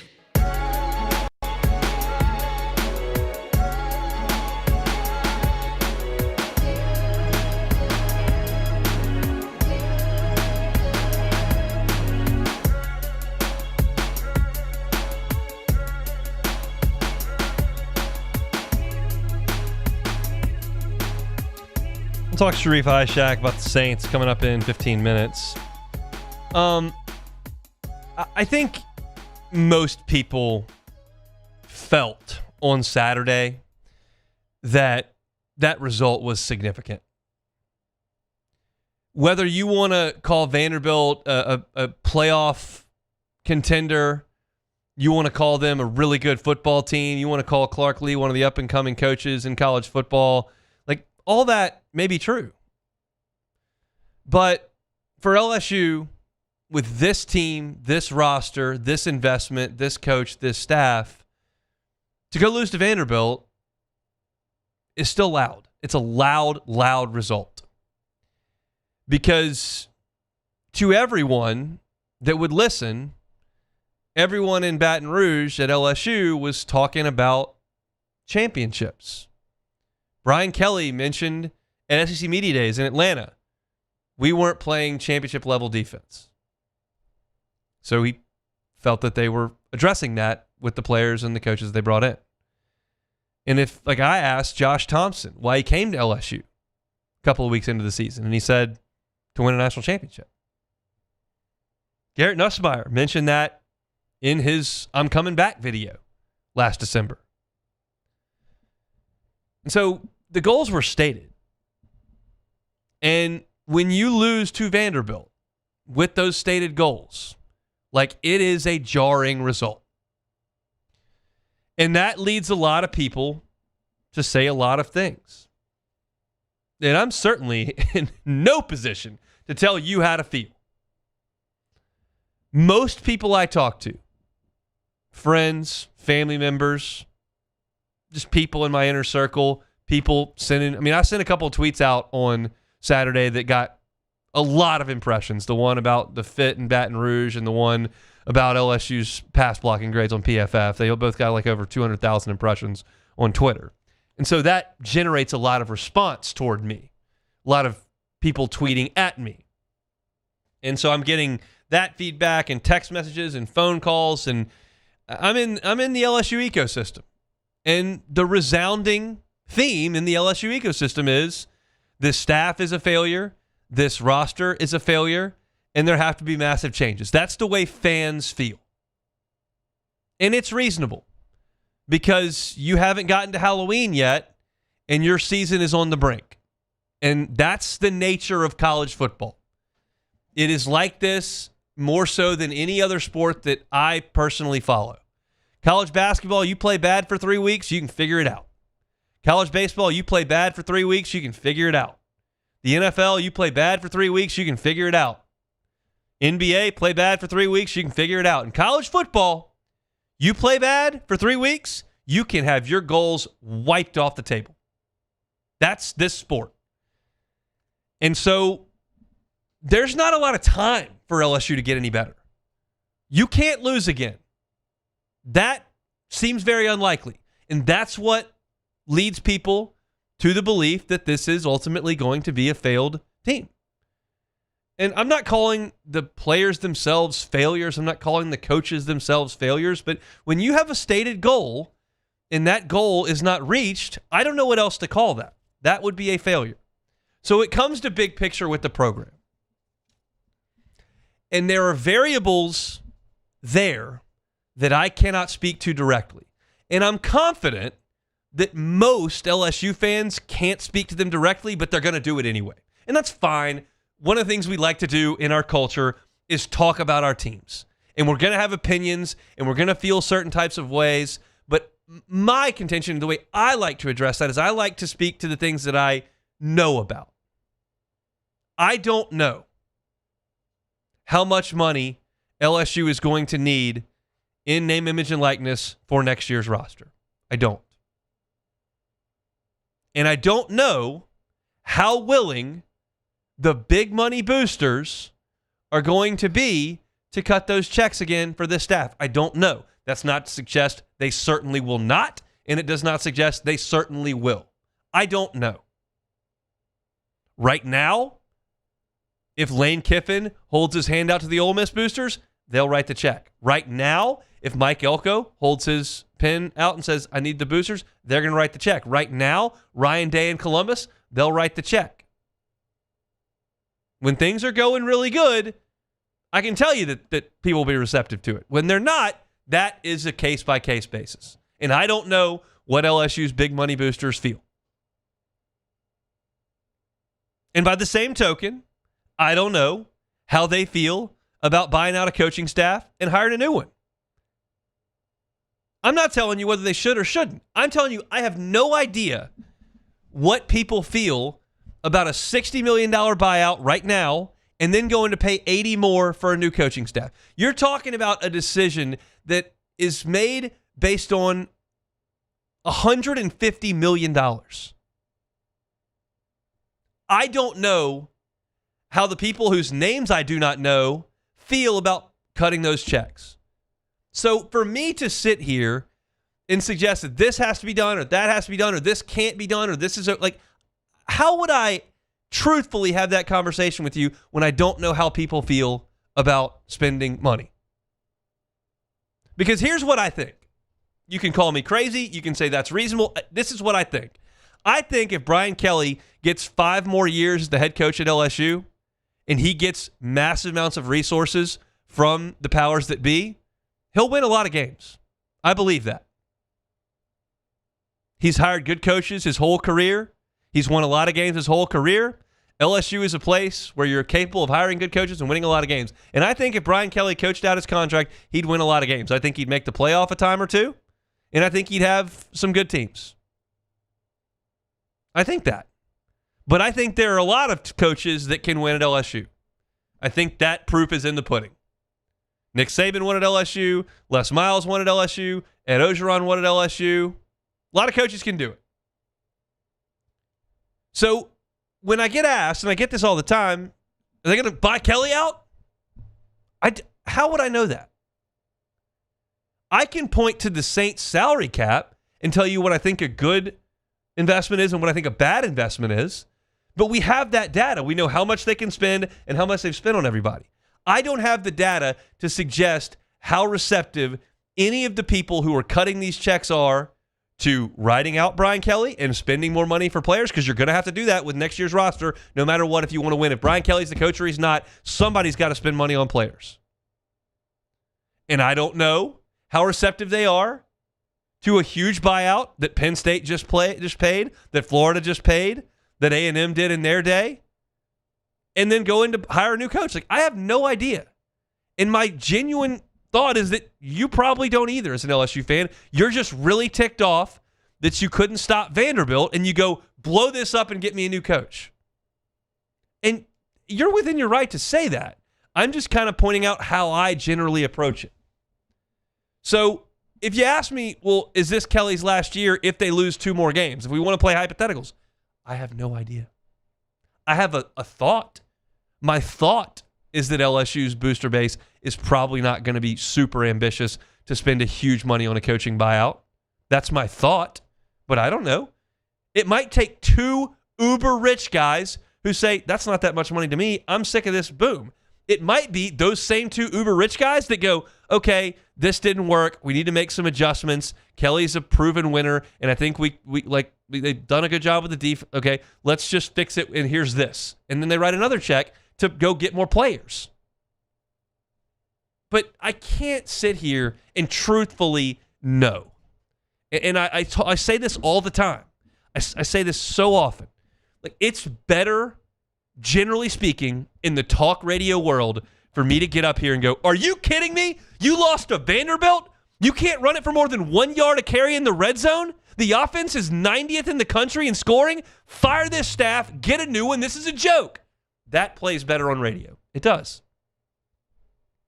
I don't necessarily believe that. And I certainly don't know who's willing to spend what money. And I don't even know where the money comes from. Like, Ross Dellinger wrote a piece, and they've got a tech guy in San Francisco who's spending a bunch of money. And, you know, you hear Gordon and you hear Todd Graves, and there's oil and gas in Southwest Louisiana, and, like, they've never run short of money. I'll tell you that. Need to buy Ogeron out? They bought him out. Need to hire Brian Kelly for $100 million? Hired him for $100 million. He hired a defensive staff. You need to buy them out after 2 years? Bought him out. Then you determined you had to go to the transfer portal and spend a bunch of money there. They spent a bunch of money there. Like, they've never run out of money. The only time they straight up lost on money was Bryce Underwood, and that is a completely different beast because that's one of the richest men literally in the world. So there's always been money. Maybe there is for a new coaching staff or a whole group of new players. But I don't know. The point of this is, and you might say, well, isn't it your job to find that out? To an extent, but like people aren't super anxious to tell everyone about the X amount of $1 million they spent out of their personal checking account to go buy defensive ends and tight ends and left tackles. It's just not. How many boosters do you know you can immediately point to that are paying at any school? Like I can do Larry Ellison at Michigan, but like I just don't have a lot of that information for any team.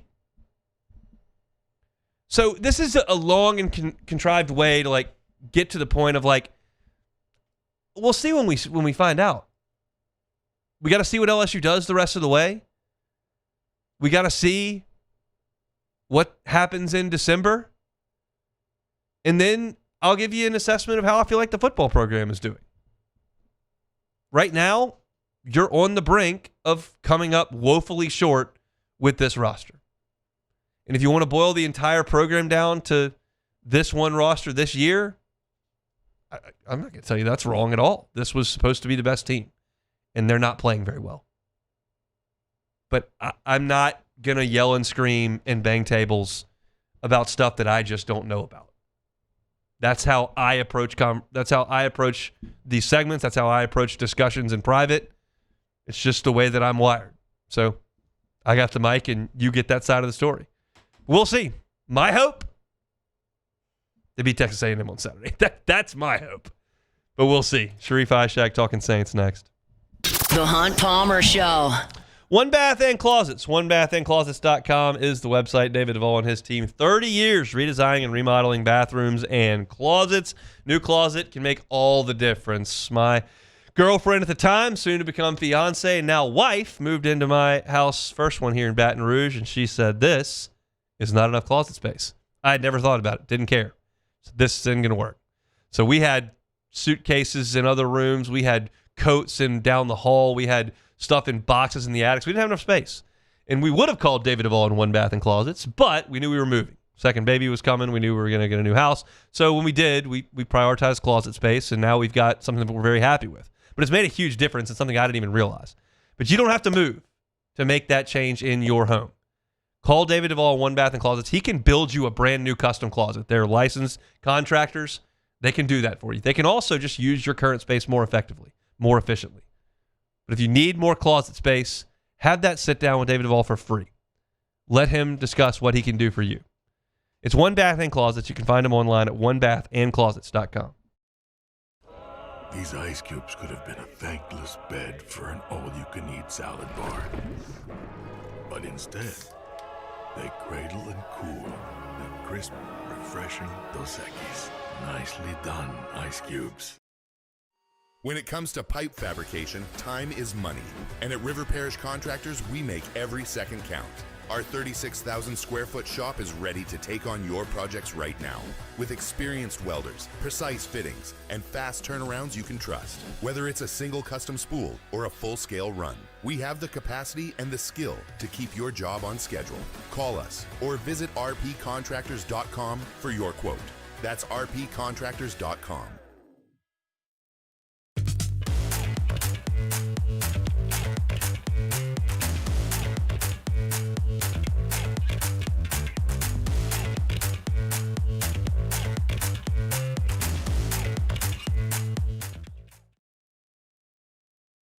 After a decade of working in private duty nursing, I know how hard it can be to find compassionate care for the ones that you love the most.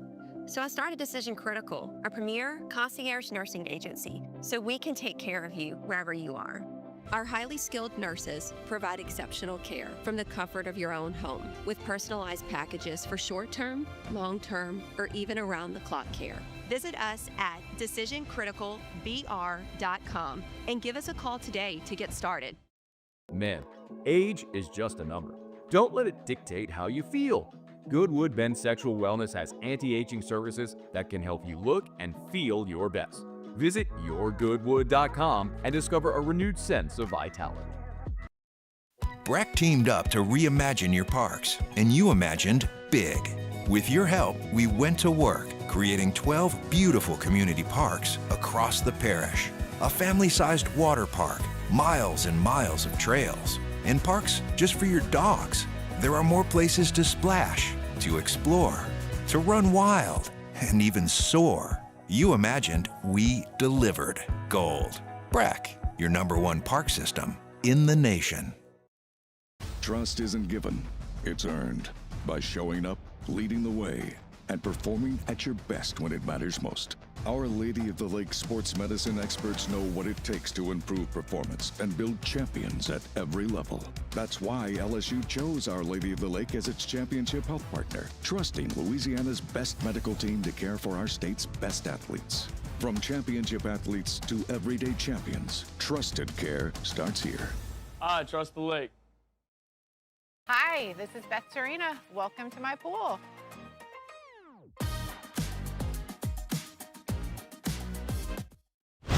You're listening to The Hunt Palmer Show on 104.5 ESPN, Baton Rouge.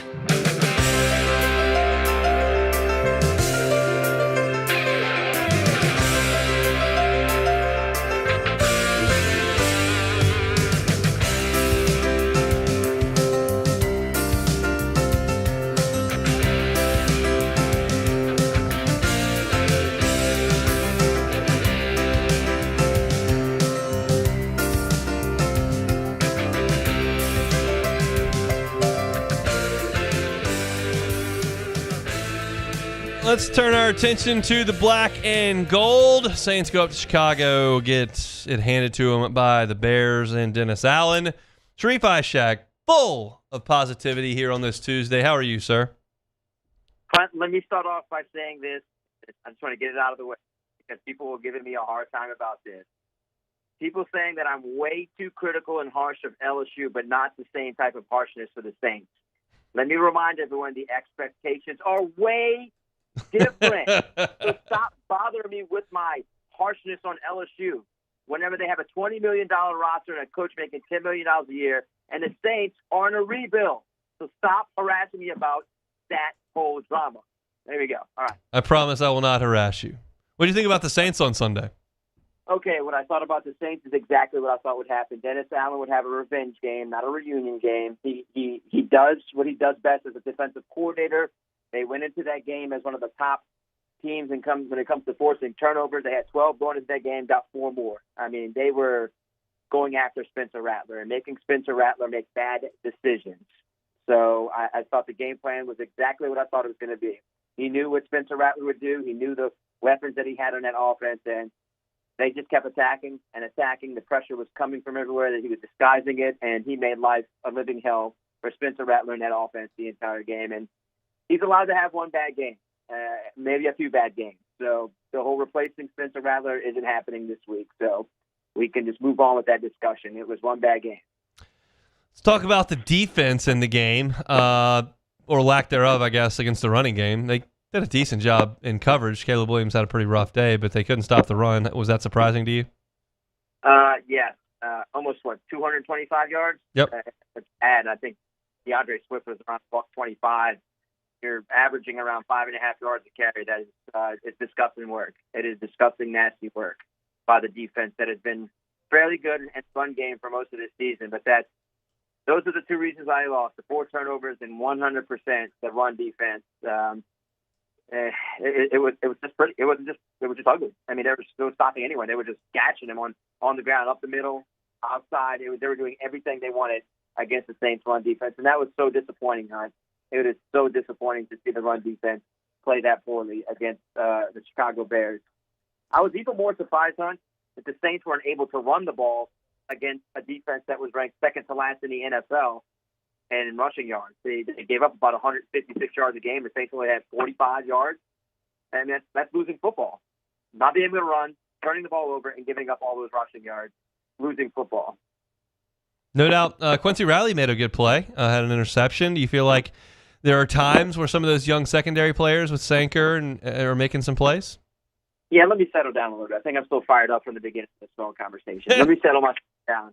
All right, so yes, like what we always said, this is a rebuild. It's a process. You want to see some of your younger players take a step in the right direction. Yes, Quincy Riley, I thought did a solid job.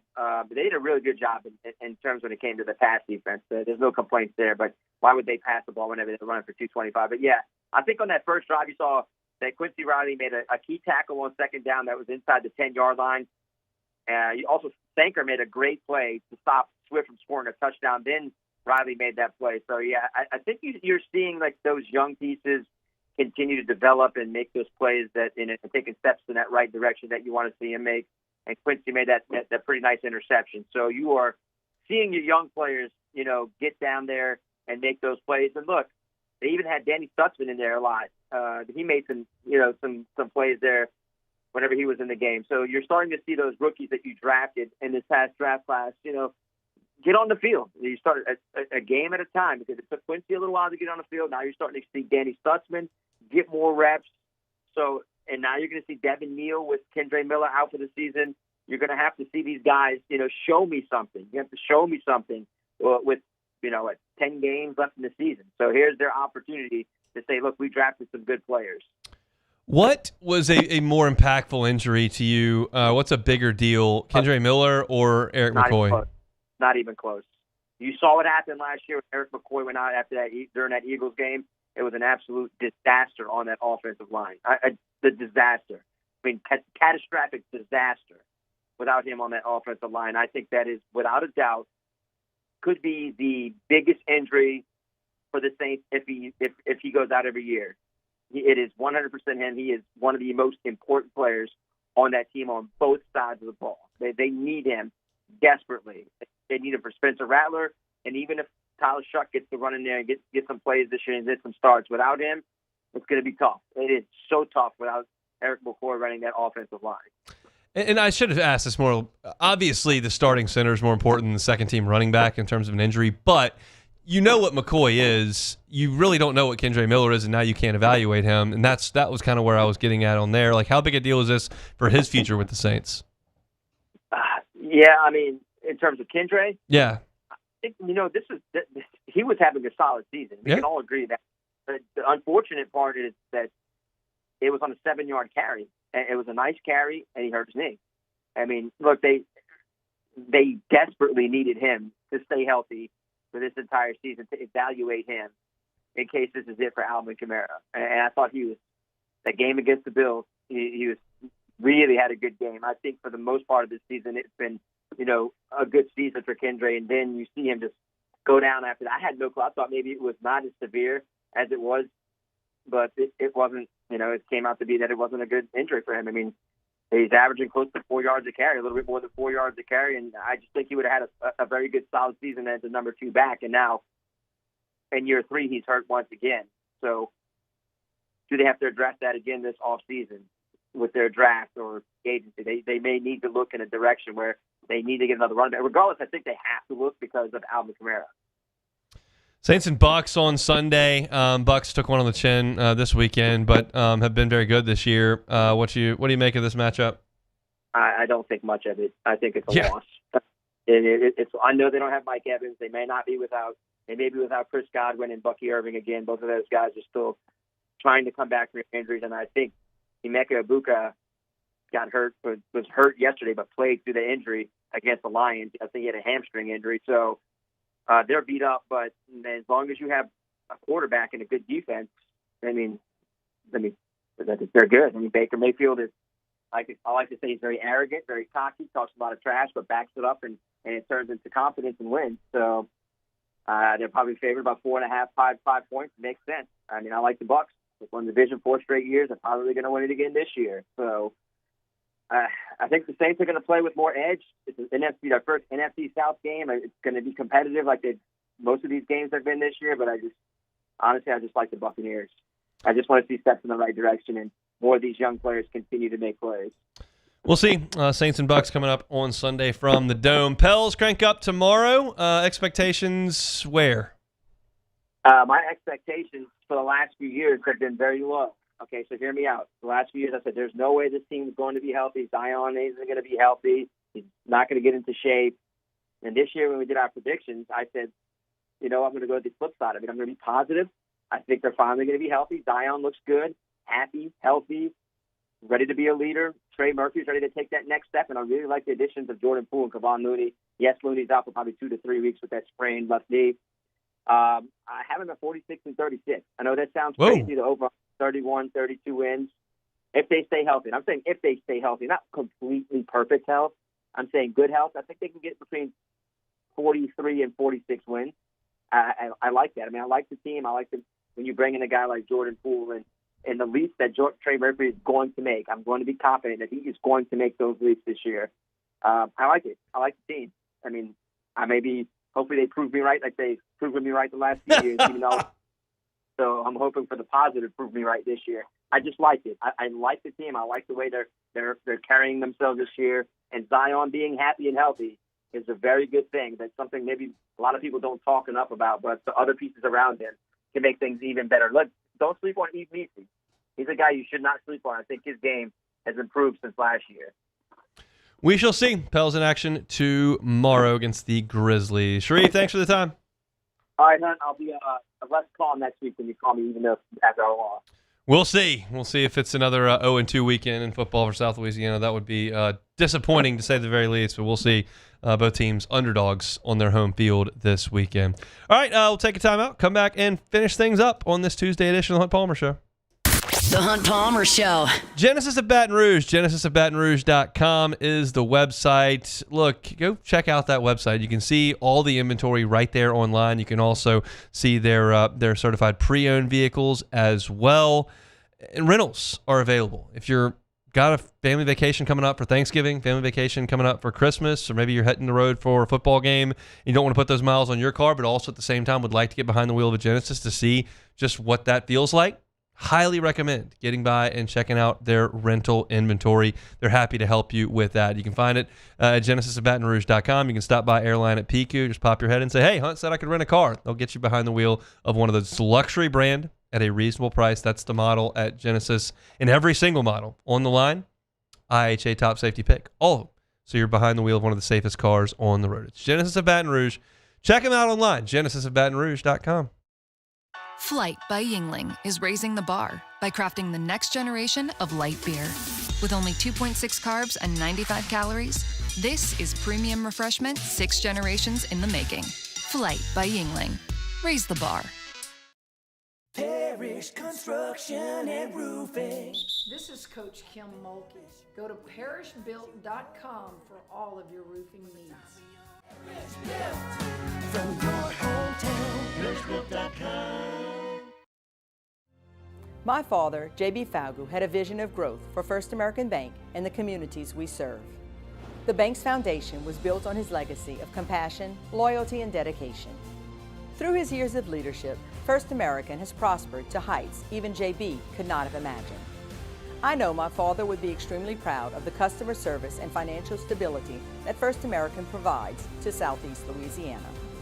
We continue to thrive because of the legacy of J.B. Faugu. 104.5 ESPN Baton Rouge and First American Bank and Trust bring you the Heart of the Game Award, recognizing student athletes who deliver when it counts. Nominate your game day standout at 1045ESPN.com by the 21st. We'll choose 5 male and 5 female finalists, and then it's up to the fans to vote for the winners.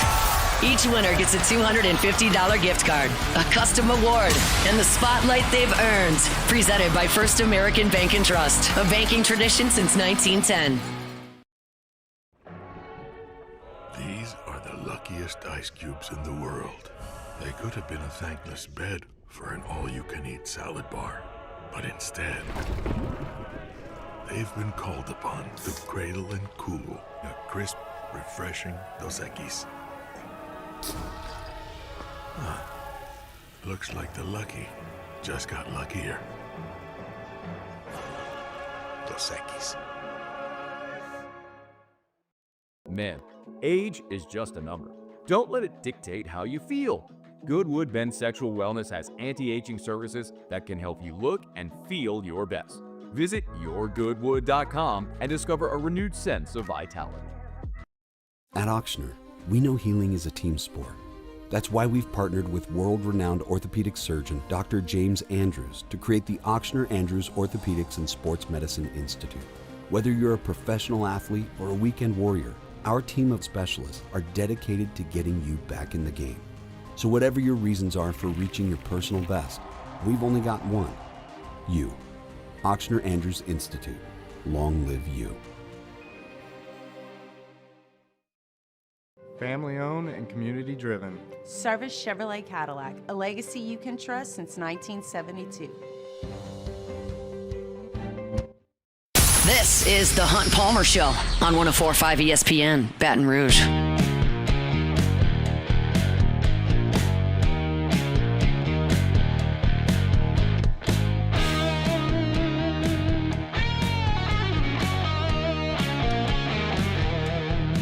You never know what you're going to find on the old internet during the break. I was just scrolling through Instagram and saw a guy who has a channel where he tries things in life for the first time and just says how he feels about it.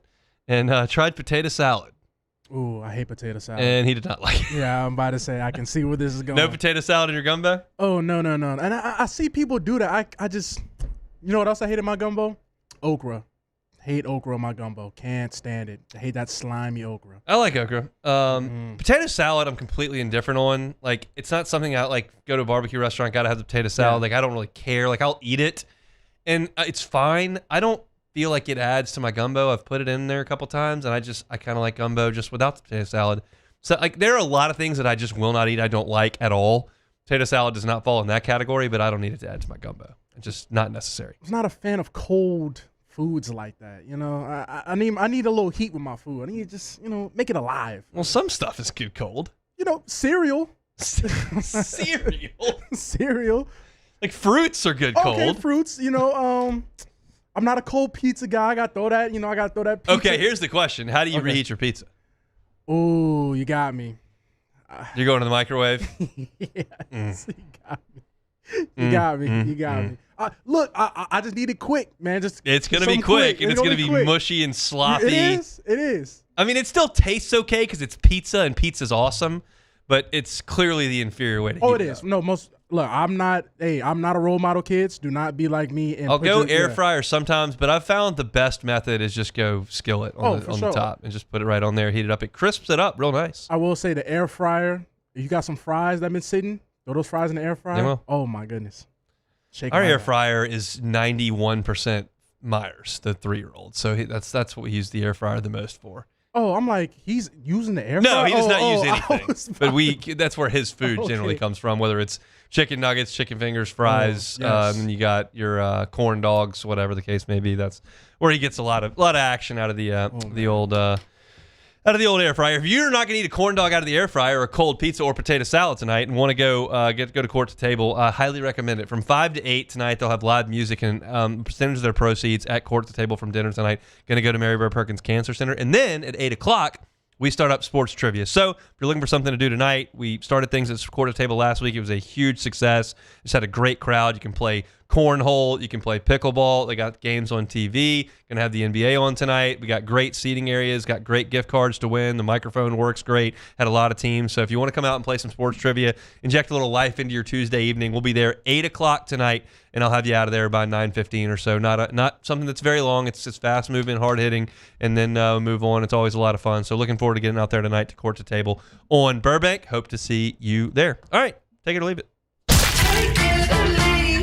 Take it or leave it. Take it or leave it. Presented to you by Flight by Yingling, the next generation of light beer, crafted by America's oldest brewery. Today's hottest stories in sports, news, and sometimes even Hunt's life. The question is, will he take them or leave them? Flight by Yingling heading out to campus this week to tailgate. Flight by Yingling, always a great tailgate option, just built for our South Louisiana weekends. 95 calories, 2.6 carbs. Comes in either the slim cans or delicious bottles. It is light. It is refreshing. It is crisp. It is Flight by Yingling. It is the next generation of light beer. Okay, so we're going to start this one off with a report from On3. According to Pete Nakos, Ole Miss Lane Kiffin is a top priority for the University of Florida to take over for the vacant head coach job. Will Florida actually poach away Lane Kiffin, take it or leave it? I'm going to leave it. I don't think he's going to leave for Florida. It would not stun me, and it sounds like for sure he's the target. Everybody that's out there that's got their ear to the ground says that Kiffin's the target. I think if you're an Ole Miss fan, you're going to be nervous until the ink dries on a new contract or Florida hires a new coach. And I'll be honest, I'll talk about this later in the week.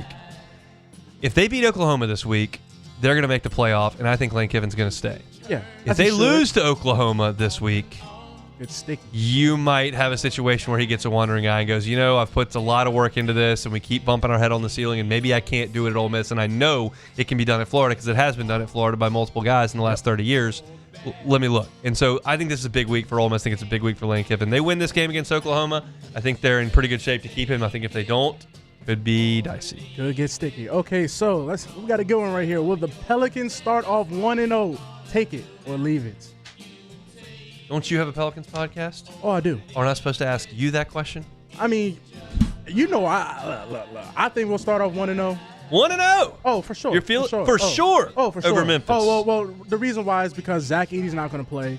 Who else I just talked about is not going to play? Ja's back. Zach Edey's not playing. A couple other guys. Memphis not great post Ja. They've been a little dicey, but it's on the road, isn't it? It's on the road. Yeah. We're in the M. We're in the 901. But in the FedEx Forum. Is it still the FedEx Forum? Probably. It's probably something like that. But at the same time, I think the Saints the Pelicans will not start 1-0. I will leave it. Leave it alone. Good. We're going to need some indifference.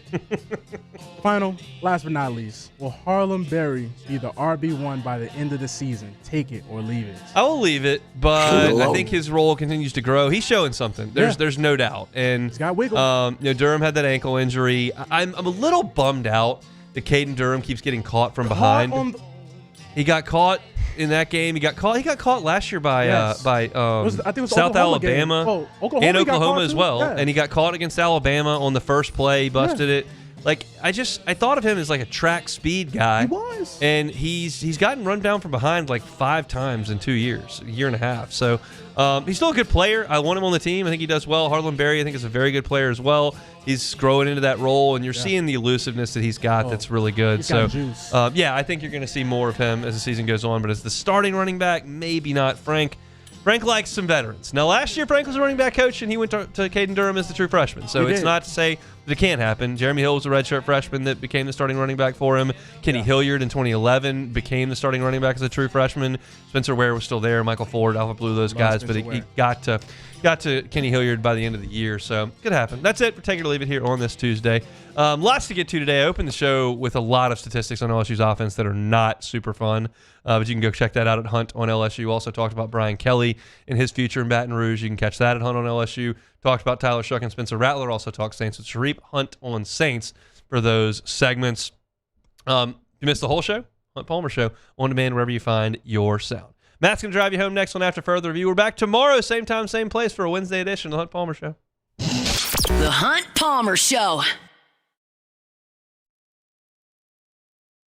After a decade of working in private duty nursing, I know how hard it can be to find